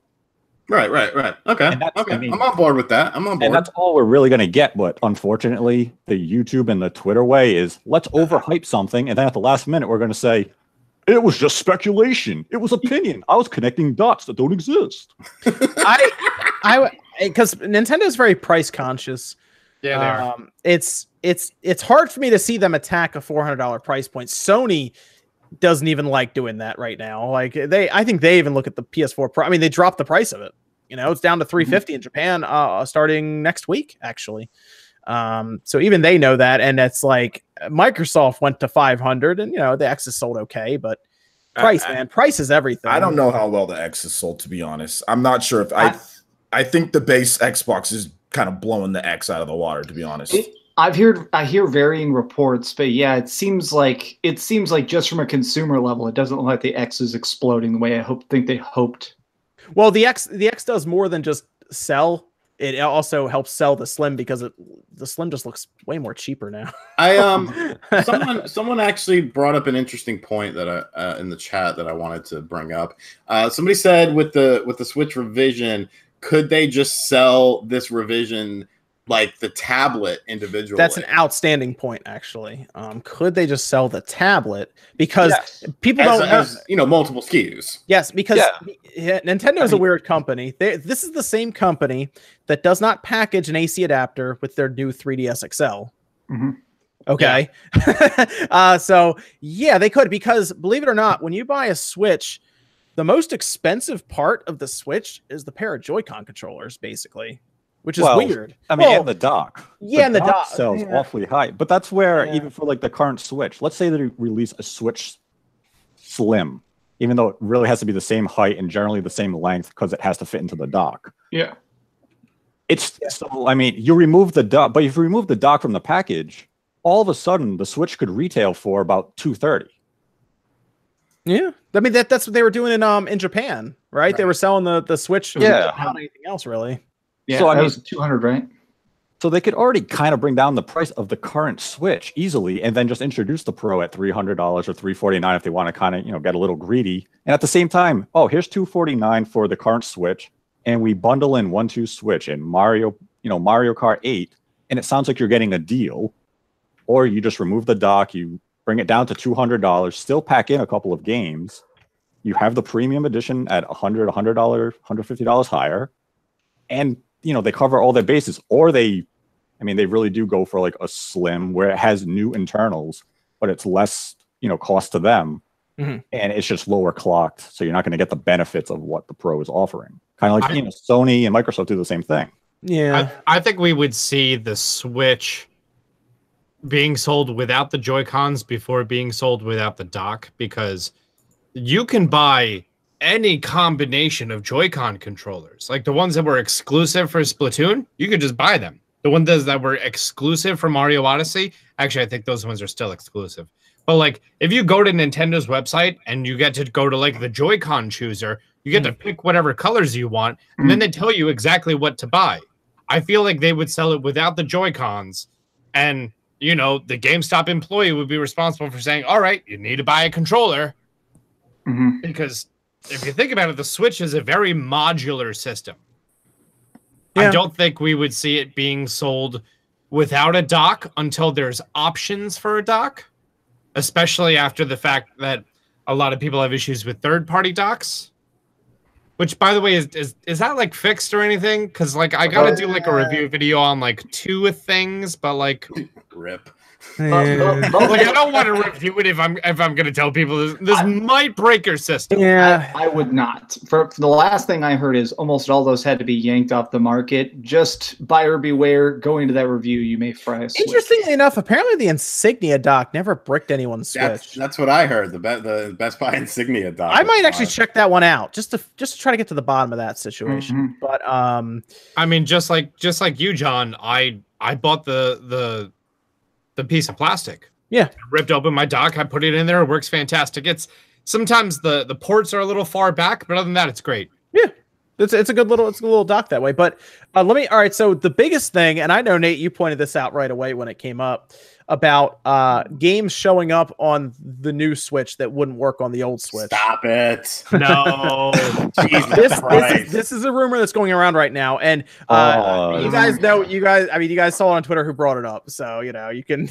And he yelled at me a lot in DMs the other day about like, how dare, like, you know that it's gonna have exclusive games. It's like, oh, bro, leave me alone. The only exclusive games for the new 2DS and 3DS require the C stick. That's it. Yeah, it has nothing to do with the hardware. What Nintendo doesn't care if it runs at 3 FPS. It'll still run on it. I don't know who invented this rumor, but I'm gonna take a guess. Was it Falco? Yeah, the past tense of selling. Marcus Mellers? Was it him? Yeah. Oh, okay. Sounds right up his alley. Better luck next time, Falco. Look, I screenshotted his ridiculous. Did you see the other day when all the websites are reporting the actually accurate rumors, and he was yelling at everybody on IGN like, "Now you report my leaks," and it's like, no, bro, what you said was dramatic lies. Yeah. Like how he said, "Oh, it's gonna be a 4K Switch coming out in early 2019." Yep. Wall Street Journal says late 2019. He's like, "Hey guys, look, I'm right." Yeah, well, and also you weren't right about anything. And also, the biggest thing was the exclusive games. I made a video when his tweet first came out last month. I made a video right away calling it BS because the exclusive games things. The biggest thing about the Switch is part of the reason I think the Switch is selling so fast is that it has so many different cool indie games and weird new first-party stuff. It's like they're not going to try and split that audience. They're not going to make stuff like for multi-tiers. That's so dumb. Look, the only thing I could see in terms of being exclusive would be if Capcom somehow came to senses and they said, we're going to release a retail copy of Resident Evil 7 for the Switch Pro, and the Switch OG is going to get the cloud one, but it's available worldwide. But it still would be exclusive to the Pro. Yeah. I feel like that's too confusing for Nintendo to explain. Yeah, that I see. I get what you're saying. Like they still want to do that, but I get what you're saying. If you're saying that's like the worst case. That's like the worst case scenario. That would be the worst case scenario. But I mean, we're still looking at the Switch revision isn't going to be a big enough leap where all of a sudden it's going to be like, oh, well, you're getting Anthem and the other Switch, you're shit out of luck. That's not going to happen. This thing is better than the PS4 Pro, baby. Oh gosh. Let me ask Evan. Would you be interested in a new Switch that can play a bunch of I guess games just at better resolution and stuff, and like with that I mean Doom, for example, like Nate was saying, 540p and you jump up to 720 native on the screen and then you jump up to 1080 on the monitor. It wouldn't really drive me towards it, no, because most of the games that would really benefit from that I would just get on PC anyway. It wouldn't matter. Whereas playing Mario Party at 1080p, how much is that going to change? Yeah. More mustache. A little bit more mustache. Well, here's the real question. What will this do to Metroid Prime? Because there's a lot of questions, because we also have Warframe coming out, and Warframe has ridiculous requirements in terms of like CPU and GPU usage for textures and everything. And from the videos I've seen of the gameplay, it looks like just cardboard cutouts running at each other, and that's kind of a little worrying. So those situations it might be better. But again, it's Warframe. I have it on PC. Why not? Like, right, but like Metroid, like let's say Metroid Prime 4 is like a graphical, masterpiece. Like it looks amazing with their art style and stuff that they do. But the resolution is lower than if it was on the Pro. So you'll basically be saying like Metroid Prime 4 is 900p on the current Switch. So then the Pro comes out and it's 1080p native. And that's on screen, or is that the scaled up to monitor? Well, it'd be 900 scaled to 10, the dynamic scaling and stuff, but it would like upscale to 1080. But even like from what I remember, I thought Mario Odyssey like has a dynamic scaling resolution that drops and whatever it needs to do. I think it goes down to 900. Okay. So I know like it's gonna be interesting because you figure Metroid would have like kind of a visual showcase. And then that Star Fox racing game that we heard about, that's supposed to look really good, apparently. I mean, we hope they do, but how much of it's going to be those like little fantastic things you can do as a gaming programmer to make something seem amazing when it's really not? Because Shadow of the Colossus looked amazing on the PlayStation 2, but when you find out it's only really rendering things X amount of distance away from you and then putting a painting behind all that, there's just that level of like they can still get around it, still make it look amazing, and we haven't even seen stuff for Metroid Prime yet, so we don't even know what the visual direction they're going in is. Yeah, well, Nintendo's never been one that's all like, oh, we really need to jump from 900 to 1080. But I mean, we're still going to have a game that's going to launch with this revision that takes advantage of what the revision offers. And I mean, just like the new 3DS, Nintendo had Majora's Mask, and they used that little C nub for like, oh, look, it has that C nub for the camera control. So the revision is either going to have Metroid Prime 4, Bayonetta 3, some big game from Nintendo to highlight the new features. No, yeah, definitely. You believe that the revision is going to be like that dramatic of a difference that they're going to try to rebrand it? No, it's really just going to be marketing. It's just for marketing's sake. Realistically, it's going to be 2 times as powerful as the current Switch in raw numbers, which when it comes to actual performance, we're going to see the resolution and some frame increase. It's not going to be anything that makes the current Switch obsolete.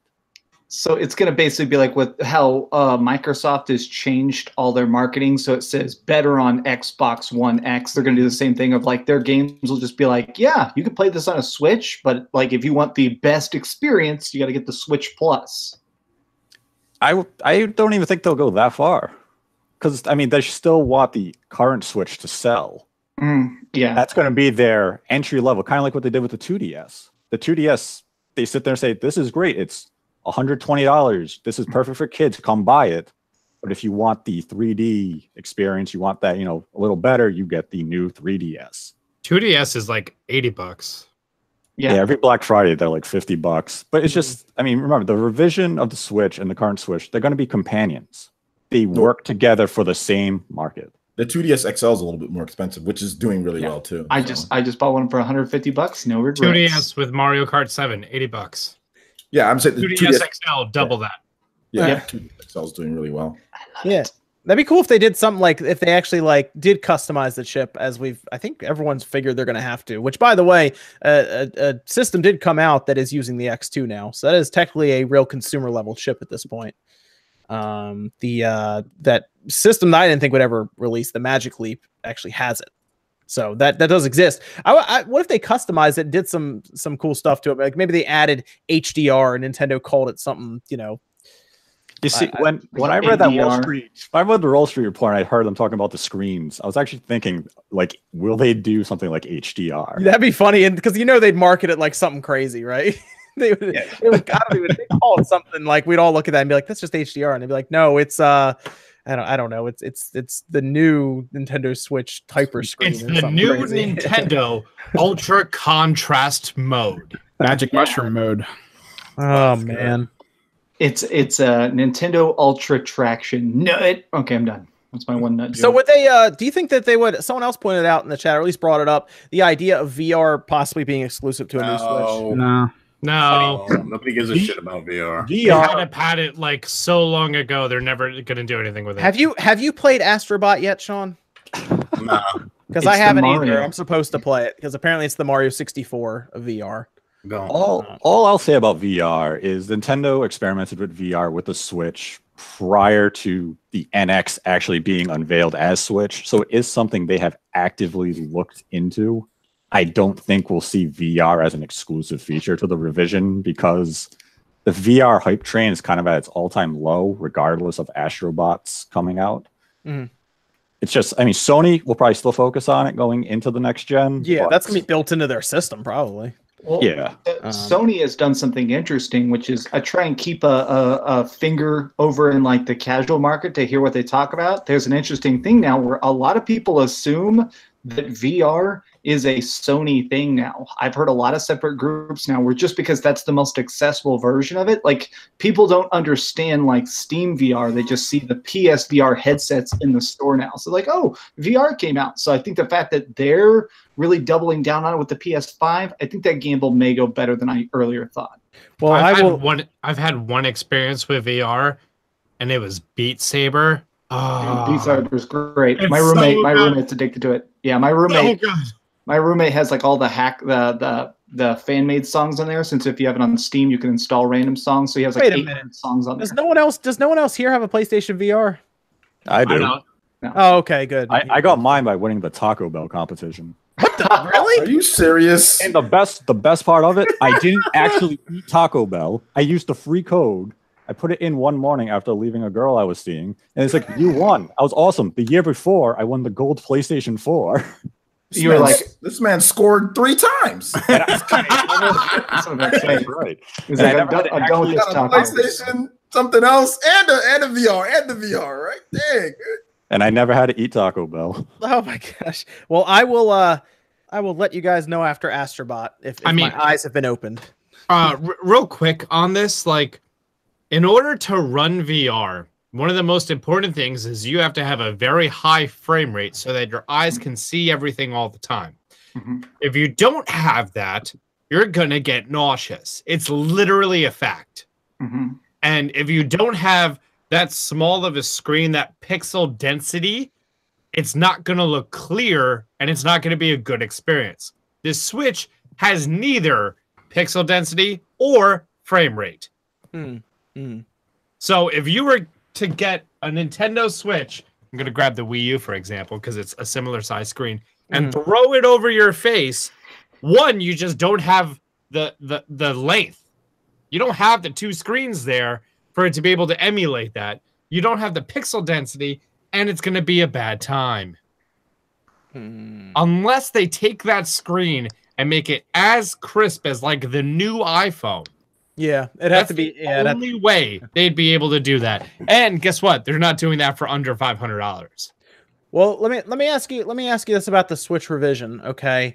Is there any point in making a powerful Switch if it's still using 16 gigabyte cartridges?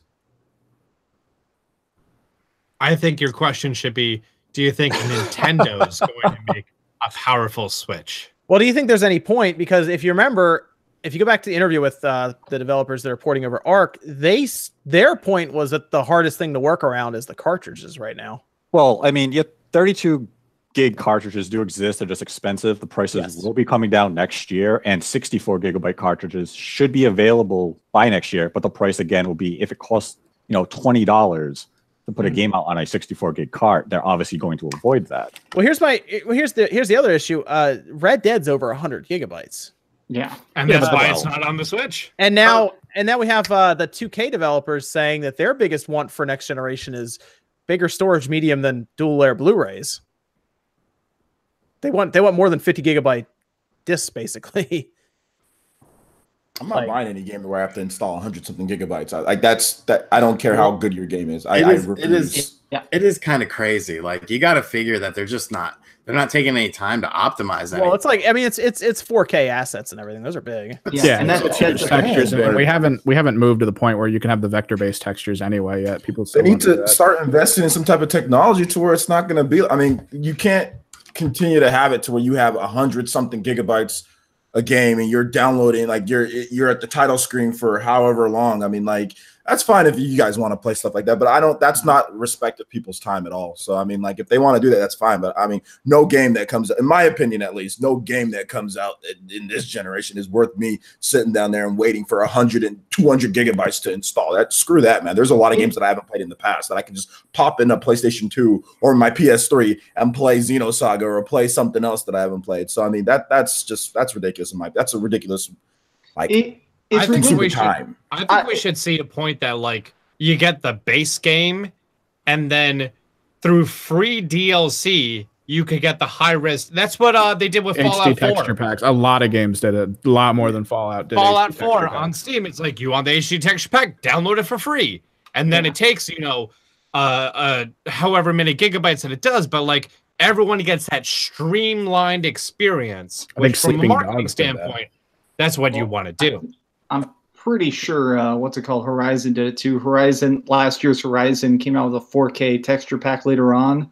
That was optional, but that was 105 gigs too. I mean, isn't Final Fantasy 15 like 180 gigabytes on PC? Yes. Well, so it's that big, but also it's I think it's like 78 gigs if you get all the DLC, including all the multiplayer and stuff. Wow, jeez. Yeah. Now, if I like to bring this back to the Switch, especially game card concerns, I mean, right now games have been canceled due to the cost of game cards. Yes, you mentioned that before, yeah. Yeah, I mean, studios were planning to bring games over. The game cards cost too much, and they just said, well, we're not going to bother. The return on investment isn't there. So, I mean, they do have to get the 32 gigabyte cards cheap. 64 gigs have to come in low. Like I don't know how Resident Evil, I guess they'd make you download almost all of it. You know, if like the Resident Evil 2 remake, as everyone keeps people keep pointing that one out, by the way. If that came over, that's a big, I assume that's going to be a semi-larger 30, 40 gigabyte game. That shit ain't coming over. Yeah, I don't think it is either. But I'm saying, how would it, like, they would have to use a 32 gig card, or they would do what 2K does and, put it on an 8 gigabyte card and make you download everything else. Right. I mean, I guess it would depend on how much they had to cut to bring it to the current Switch, where you would save on the texture, resolution, and other aspects of the game. So you would just cut a lot of assets. But then, I mean, if you have to cut so much, is it even worth releasing the game if you get some sort of like, some monstrosity that really isn't original? And that's why I think this is something a lot of people are saying right now on a lot of people have said this, which is basically like what they did with Final Fantasy 15, that the fact that they brought over the mobile cell phone version to Switch. A lot of people in the Final Fantasy community are still kind of like, you shouldn't have done this. Like, this is not the same game. This wasn't worth it. It's like, if you can't bring a good version of Switch, don't bring a garbage version of Switch. They brought that over to every system though. Yeah, no, but I mean, I'm saying that they brought that over, and it's not selling anywhere. But the fact that they only dropped that version on Switch, a lot of people are kind of just being like, "Why didn't you just? Why do this? Do nothing." I did notice there was a lot of initial pushback for that game. I haven't really heard anything else after that, though. I didn't really like that game that much, to be honest. It's one of the top sellers on the eShop. That's the funny thing. People are actually buying it. Well, so well, it's hard for me to believe. Like, I feel like the weird thing is how hard Sony or Square is still advertising it. Like right now, they're doing some trade show, and they have like 50 Nintendo Switches set up to play the Pocket Edition, and there's no lines. People are just like, no, I don't want to play a cell phone game on Switch. Thanks. I mean, it's I would have rather seen obviously the Final Fantasy 15, the full version, but I guess that's what they could do. How did it sell I don't even know if it sold well on the other platforms. No, I think people just bought it on this. I mean, if you're gonna buy that, first of all, it's a mobile game. But if you're gonna buy it, why not buy it on the place where you can play it? Buy a game that's called the Pocket Edition and sitting with my stationary PlayStation 4 and Xbox One really doesn't make any sense. Well, it's they cheaper. have the real version too. Yeah, and it's cheaper. The real version is like $10 or $11. Well, and the other thing is, it's actually they only put the Pocket Edition on sale on Switch. I actually compared the prices, and it's like 20% cheaper on Switch. Oh no, it was PS4, Xbox One had the launch. It was $18. I looked at it on the Xbox, and I was like, I didn't see it on sale. I was thinking about buying it just for the hell of it, and I was like, I love myself. I got an email, and it was like, hey, you want to buy this for $18 on the Xbox? And I already knew it was coming to the Switch. I was like, no, wait, it's coming to the Switch. Thanks though. I mean, it sold well on the Switch. It's just I didn't like it that much. I mean, like I said, I just play the full version for like $11 or $12. I thought it was weird that you can't pan the camera around and all this stuff, but I guess, I mean, it was good on cell phones, I guess. So there's that. Let's move on to some of the other topics we have here before you do the super chats and finish up. Any other final thoughts on the Switch revision 2019? You guys think yes or no? I mean, nothing could happen, I guess, technically. I got one final thought. Okay. I'm one final thought. I'm buying it no matter what. I'm buying it no matter what. I will say I'm getting it, but mostly because I think it'll be cool to buy it for myself and then give my Switch away to one of my friends. Because I know I have so many friends who are on the fence about the Switch. So I think that we can make some more Switch gamers at the same time. Yeah, I think most people here are probably going to get it. Especially if it's like, if it has some cool feature, whether it's more power or maybe they'll add a third stick or something. I don't know. It's Nintendo. It's just on the Mac to annoy everyone. Exactly. Yeah, you turn the controller over. As someone who plays extremely rarely in handheld mode, if the only improvement is to the screen, there's no point in me getting an upgrade. Right. You're looking more for improvements for when it's in docked mode. Like you're looking for a more powerful Switch. Yeah, okay. Yeah, I get that. Yeah. That makes sense. I get that. Does everyone think that there is a revision? One with this, does everyone think that there is a revision next year? Yes. I don't know if it's coming next year, but I'm buying it. Maybe. Safe answer, RGT. That was a trick question. There is a revision coming next year. There you go. I think we're getting something. It's just it's not going to be labeled different. Oh, okay. Also, Sean, do you have your YouTube plaque sitting in a cardboard box? Yes. I like that everyone points this out, by the way. Every guest points this out.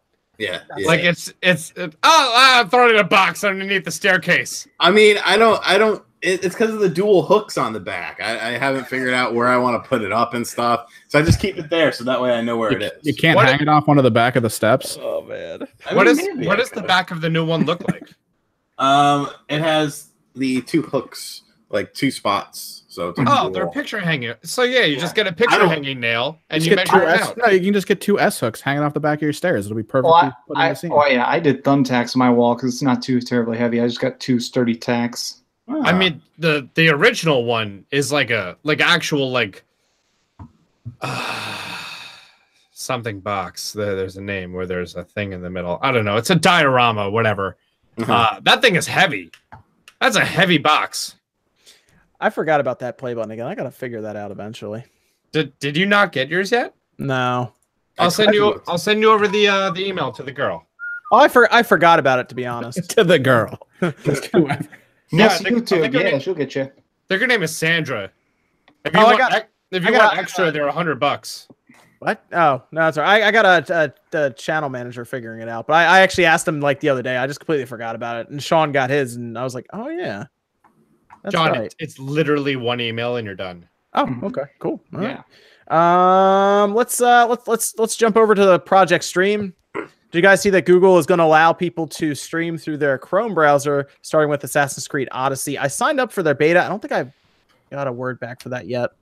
But I wanted to check it out, just see how it would be. What do you guys think about being able to start up your Chrome browser and just play a big budget, game that's usually on like, I guess, an Xbox One X or Can I talk about this real quick? Yes. What's going to happen to the dinosaur? The dinosaur. The Chrome dinosaur. Oh yeah, the one where you're on. When you don't have internet connection, the game built into the Chrome browser. I was like, oh, no, I know what you're talking about. No, dude, I think this is cool. If it runs well, obviously it's gonna be based on internet connection, right? It's gonna be based on your internet connection and how they can get it to run. But if they can get it to run well, I mean, that's cool. It's just more that they can bring out to consumers, man. So I mean, I'm kind of interested to just see out from the technical side to see how it works. It might run best on Google Fiber. I remember playing on live, which I don't know if anyone remembers that. I remember. I was signed up for that. Yeah, I remember. Yeah, like I had literally a $200 shitty netbook that I bought from Walmart because I was poor and I needed a computer, and I was able to play like Batman Arkham Asylum and shit on there, and like Just Cause, and it worked decently. And figure that was what 4, 5, 6 years ago. So I think if there's a company that can make it work, it's Google, and it'll be interesting to see how it plays out. Yeah, I mean, it's cool because if a game comes out that you don't have a console for, and you can literally load up a Chrome browser that you have connected to the internet and you just play it. I mean, you got to buy it, but you just play it. That seems fairly convenient, especially if you don't have a high-end PC or an Xbox or a PlayStation or something, and it's a big third-party game that comes out. Yeah. I like the idea of it. I do. I like the idea. We'll have to see performance. That's the biggest thing. Latency is the biggest thing, but apparently they're doing 1080 60 in a Chrome browser, so. Oh, and controller input. I'm going to be curious how it detects controllers and everything. Like if it can work with like Bluetooth on your computer so you can like sync up a PS4 controller or something. I imagine it would just universally translate any driver you really have plugged in for a controller. Yeah. Well, that's the same way that it sees our audio cards and our video cards for Google Hangouts. Yeah. Oh yeah. Yeah. But that's the thing. It has to be easy because I mean, the idea is for an audience that doesn't want to have to figure out drivers. You know what I mean? Like they plug it in and it just works. Like for some reason I can use my Elgato capture card as my webcam. There you go. See? Not as often as you'd think. No signal. But like an Xbox One controller, you plug it into your Windows computer and it just works. Like it literally works just like that. So maybe they'll do something in that respect where you can just plug in your Xbox controller.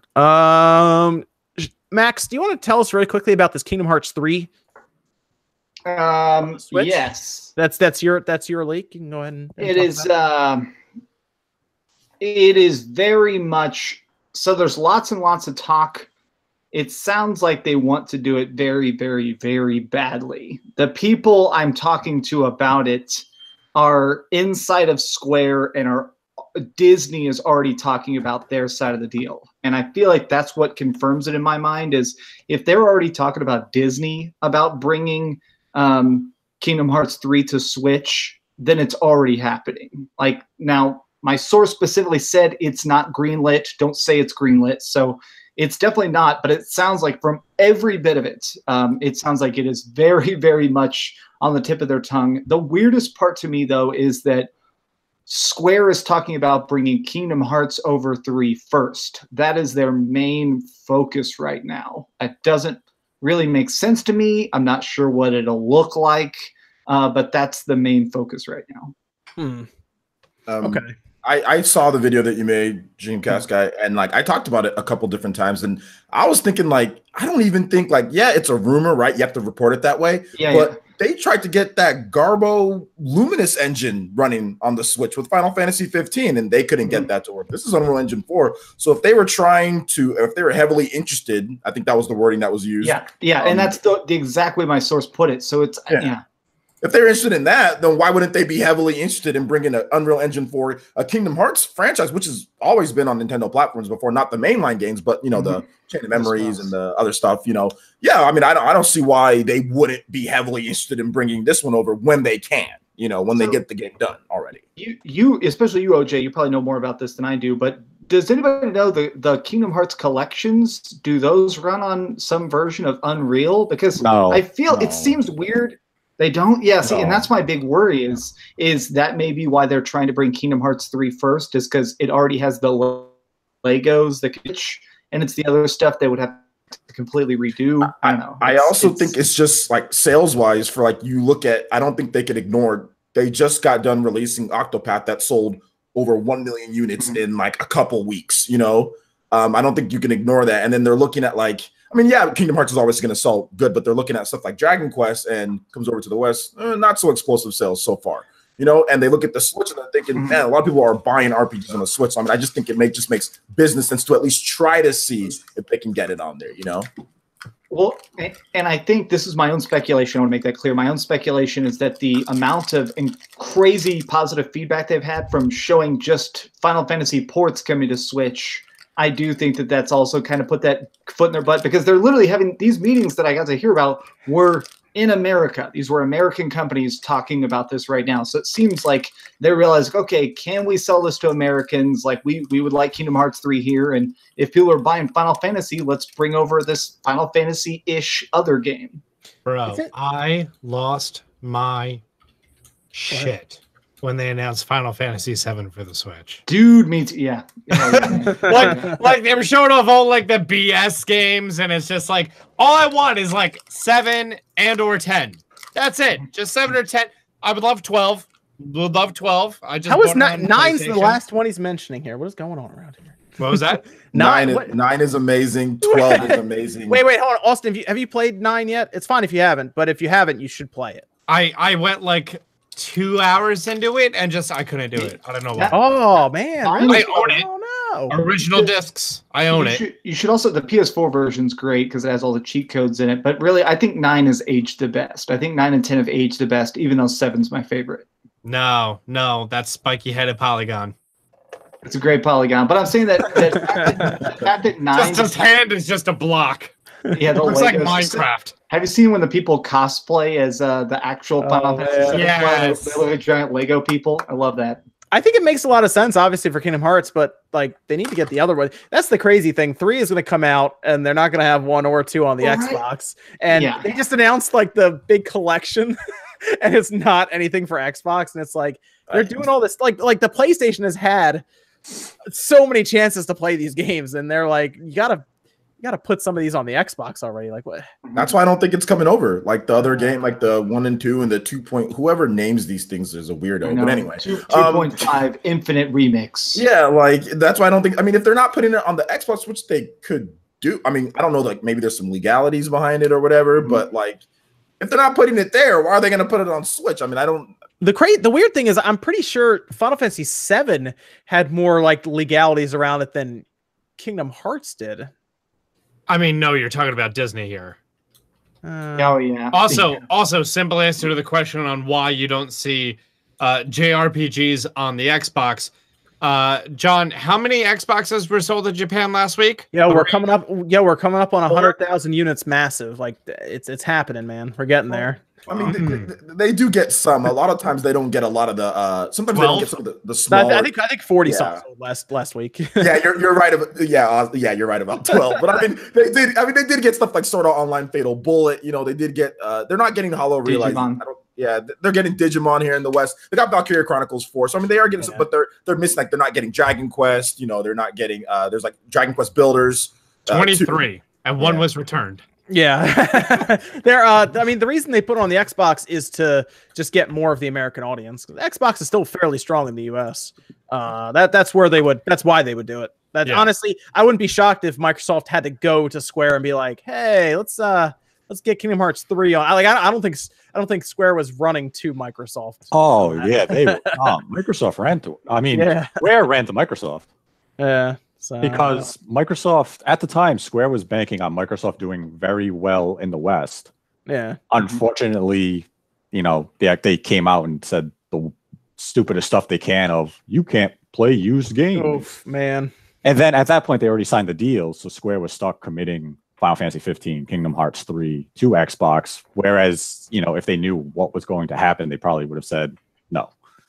That reminds me of back in the day. Remember the Bandai Wonder Swan? They signed a bunch of like exclusive agreements for the Final Fantasies because they were like, this thing's going to be bigger than the Game Boy. So they ended up spending like millions of dollars porting Final Fantasy 1, 2, 3, and 4 to the Bandai Wonder Swan. That thing did not sell. It did not ever leave Japan. And then they were like, okay, we're sorry. Can we put all these remakes on the Game Boy Advanced? We're sorry about that.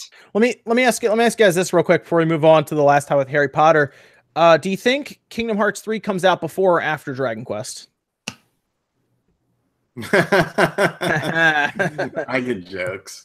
No, seriously, which one do you think's coming out first? It's like Dragon Quest apparently is still quite a ways off according to them, and Kingdom Hearts 3. I figure if they were going to get done, they might fast track that thing. It all coming out first. What was the question? My camera froze. What do you think's coming out? What do you think's coming out to the Switch first? Dragon Quest or Kingdom Hearts 3? Oh, Dragon Quest. You think Dragon Quest is? I mean, I don't want to throw a coin down on either side because I'm concerned that Dragon Quest is a 2020 game right now. Well, the only reason why I say Dragon Quest is because Kingdom Hearts 3 is not confirmed with anything, whereas Dragon Quest is confirmed for Switch. They said that they actually literally said that we're working on it. You know, Right. Well, Kingdom Hearts 3, we're still waiting to see it. It's heavily interested. We don't know if there's actually any work being done yet. So that's the only reason why I say Dragon Quest first. Well, the only reason I would don't want to throw anything down is because one of them's a port and one of them's basically a demake. Oh, okay. Yeah.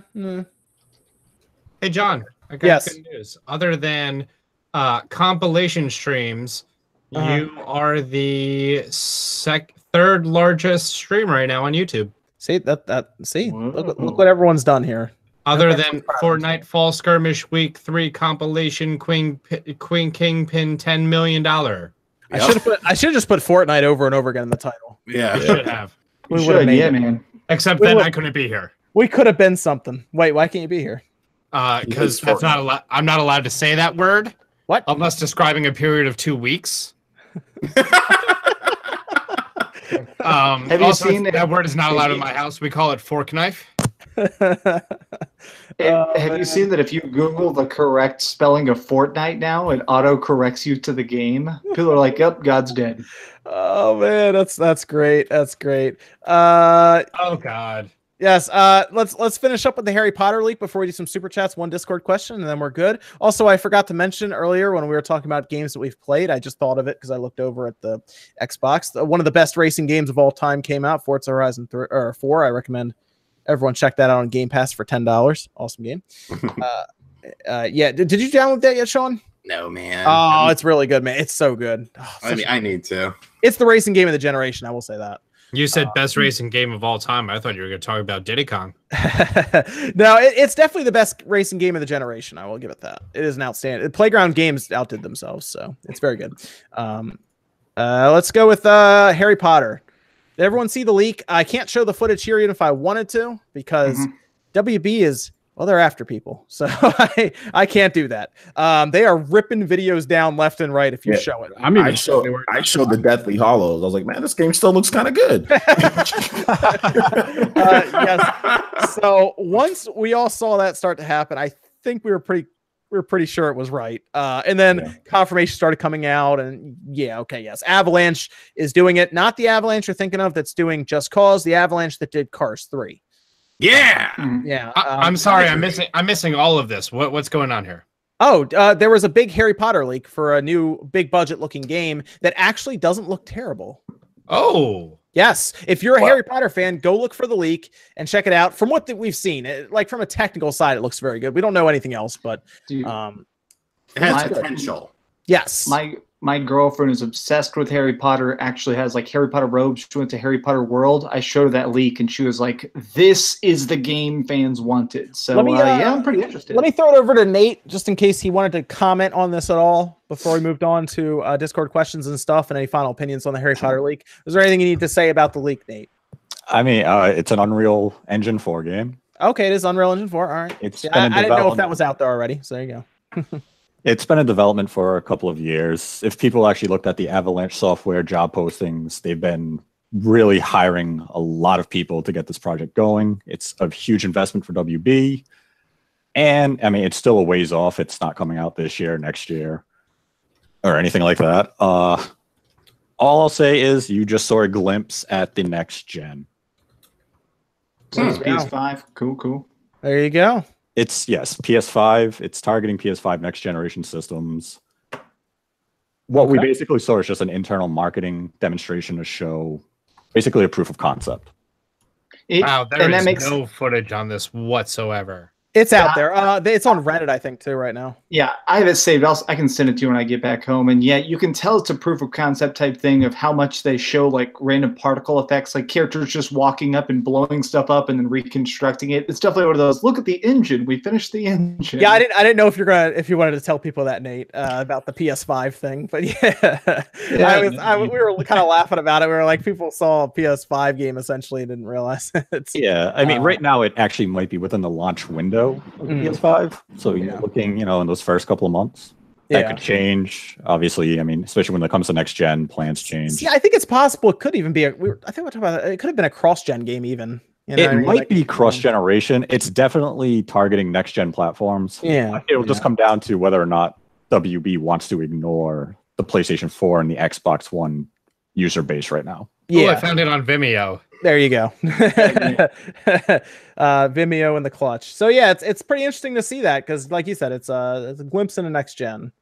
Kind of neat. So I would go check it out there. You can tell people kind of started to figure it out a little bit. They're like, some of those effects at the end looked a little like next gen, even like people were talking about on Twitter, like some of those effects looked a little tough for like a PS4 to pull off or even an Xbox One. So it's go back and watch it again with that thought, and you'll see some interesting things they did in that. Evan, what was the Discord question? You want to pull that up before we finish up here with some of the super chats? Yeah. Aside from Red Dead, are there any other games coming out between now and the cutoff for the Game Awards that have a real shot at winning multiple categories or Game of the Year? Also, what's everyone's nomination for this year? Ooh, that's a good question. What's the cutoff? What date is the cutoff? Is I think the last day in November, because Xenoblade last year was not able to be voted on. Yeah. So it'll be voted on nothing this year. in December. Nothing in December can nothing be. in December. Yeah. But I think Data War is definitely nominated. Might win. Let me see. I'll pull up very quickly. God of War is going to win Game of the Year. Yeah, I'm going God of War, but I know Spider-Man's gonna be there next to it. Yeah, God of War is mine right now. I'm gonna say my goodbyes. My internet is crashing real hard. I bet I probably look like I'm freezing. You guys all sound like robots to me the last like 5 solid minutes. All right, man. Harder. Okay. Well, hang on, Dreamcast guy. I got a big video about Call of Duty coming up next Friday, and so maybe some stuff about Pokemon. And I'm sorry my internet's crashing, but I'll be back next week, and hopefully wearing a hat so you don't see my head. All right, sounds good, Max. His link is down in the description as well, guys. You want to check him out? You know what I think with Spider-Man? I think it's really gonna be like the Horizon Zero Dawn kind of. It's just gonna get like Horizon Zero Dawn a lot, you know?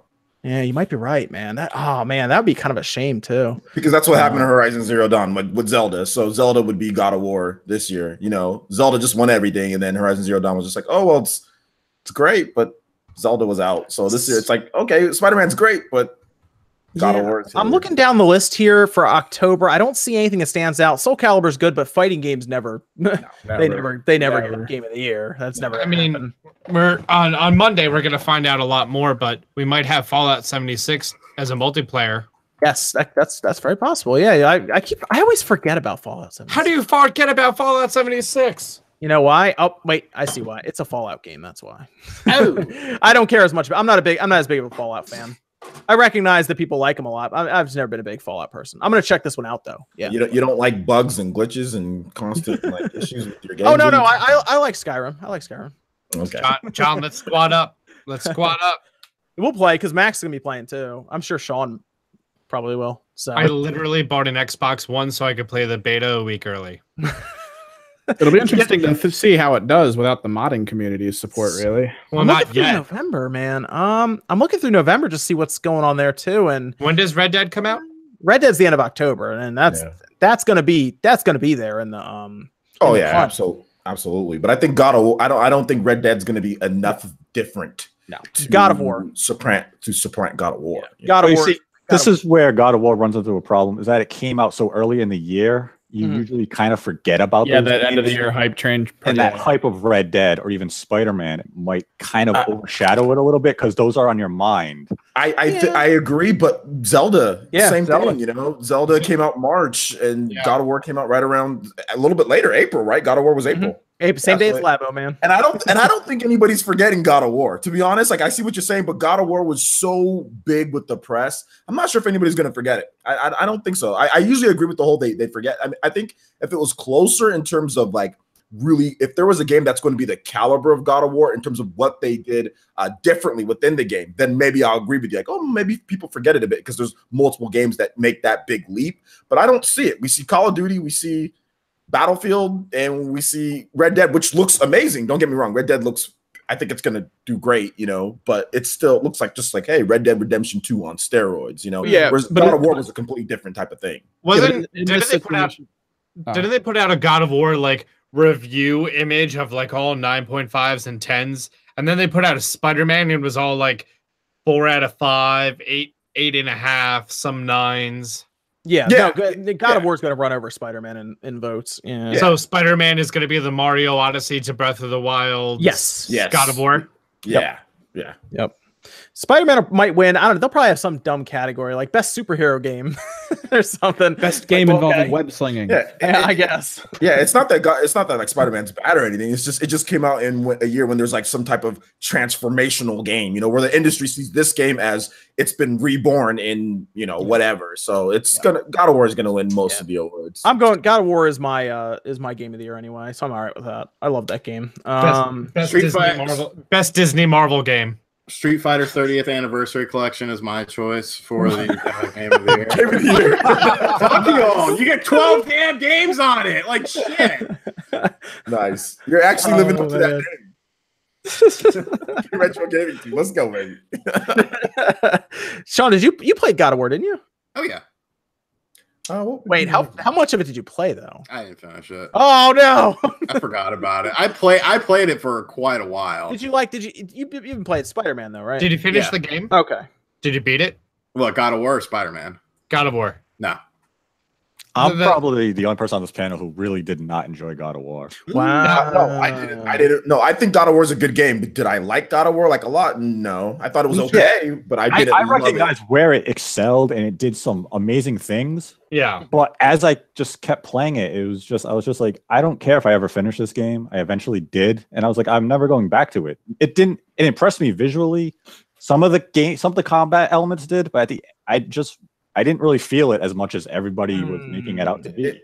If they made those graphics with the actual like real evolved battle system from God of War 3, or they made it like where you could actually jump, then I probably would have liked it more if I can actually air combo and jump. But it's just like everything's so grounded in that game. That's my issue. You can't jump in Ocarina of Time. You can't jump in Final Fantasy VII. I didn't stop them. That's an RPG and like an adventure game. We're talking about an action. I'm sorry. Did we play the same game? God of War is pretty much an RPG. Yeah, but Kratos could jump really high in God of War. Okay, he used to be able to fly into the air. Yeah, now he's old. He's retired. He can't jump as high. Leave him alone. All right. Arthritis. Ben Gay. Icy hot. Also, avoiding spoilers completely. Just a little thing that I talked about with some friends. I feel like the end of God of War was just like, oh, by the way, it's over. Here's the credits. I think it feels like there's just more. I mean, we're gonna get another God of War, obviously, but they just added like new game plus and everything. But yeah, it did feel like, it was like, oh, like the last 10 minutes was like you're walking around and then it's done. It's because it came out in April. There was no like big boss fight at the end. No, there wasn't. There wasn't like a huge climactic point for like the kid or anything. Like, we get it. He was kind of a dick. He's a teenager. We get it. And then past that, he was no longer that anymore. And then it was over. Yeah. So, but it was. I mean, it's still a good game overall. That's going to be the game of the year. I can just tell you that now. That's probably the one I'd pick as well. But I got to give a shout out to The Messenger, best indie game of the year. So. What about Octopath? Octopath RPG. That'll win. I think that might win best score, maybe musical score. It was a great score. That's not getting announced on stage. That'll be one of those 30 award sizzle reels. Best score, best graphics. They'll announce they got an award right before they talk to Kojima. That's the Messenger should get. I think. Well, it's going to be Messenger versus Celeste. I think is indie games. I'm going to give my game of the year. I can't believe I'm doing this, but I guess so. It's DLC. So for me, it's Torna. So then again, it's a standalone too. It's a standalone as well. It's a standalone too. So it's going to be Torna or Octopath. One of those two would be mine. So. Okay. Octopath might win for best art direction. Oh, last year it was Cuphead. That's a good point. You're right. That's a good point. It'll win both best score and best art direction, and then they'll cut to Kojima taking a whiz because you got to film that. They're gonna do that weird thing where they're gonna put racing and sports in the same category. Also, I hate that. It's gonna be Forza Horizon 4 against FIFA 19 again. Oh, man, that's so dumb. Like Horizon 4 should win something. I love the category of best handheld game. It's like, which is the best 3DS game? No, didn't they put mobile in there last year? That's its own category of mobile. And last year it was Monument Valley 2, which beat Fire Emblem Heroes, Super Mario Run, Old Man Journey, and Hidden Folks. Nice. Of course. Good stuff. Let's go over some of the super chats before we finish up here. Let's see. We have Virtual Boy Classic or VR via Labo. That's from David. You're like a Virtual Boy. I love Virtual Boy. There we go. Yeah, there. Mafia 4 could be over 100 gigabytes or more next gen. That's from Wishbone. Are they even going to do another Mafia? Because I thought Mafia 3 didn't sell that well. Mafia 3 tanked. Yeah, I thought that did very poorly.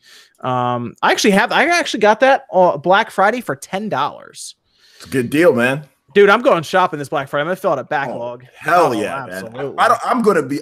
I have a backlog, a crazy backlog, but I'm definitely gonna be going Black Friday. I'm hearing from my source at Best Buy, bro. There was going to be some crazy deals this year. Like Best Buy is going to have some amazing deals. And then everybody's going to match it, right? Yep. So there's going to be some amazing deals. So guys, if you're looking to get some, just hold out. Do not sit here unless it's a game that you really, really want. My source is telling me, bro, just wait. Just wait, because a lot of stuff's going to be marked down 50%. So if the game came out in September or October, it's going to be 30 Black Friday. So you're going to be able to pick up, or 25, even 25 Black Friday. So just hold out, guys, on some games. Of course, you want your Red Dead, I get that, or whatever, the big game. But if it's something else that you're kind of or maybe I'll get, just wait. Do not buy it right now. Don't buy it. We gotta go. Wait, OJ. Oh, no. Is Mario Party going to be marked down?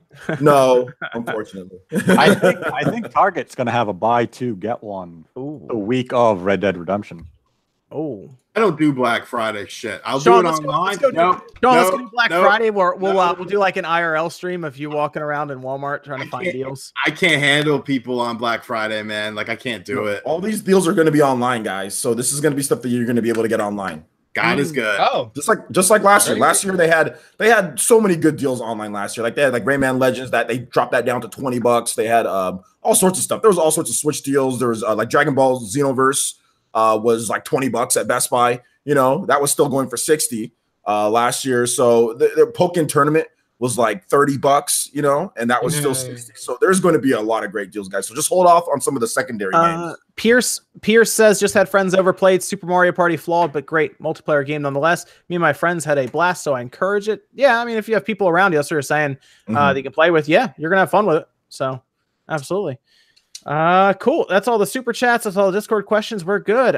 So why don't we go around here before we get out of here for tonight? Austin, thanks for joining us tonight as a guest. Where can they find you, man?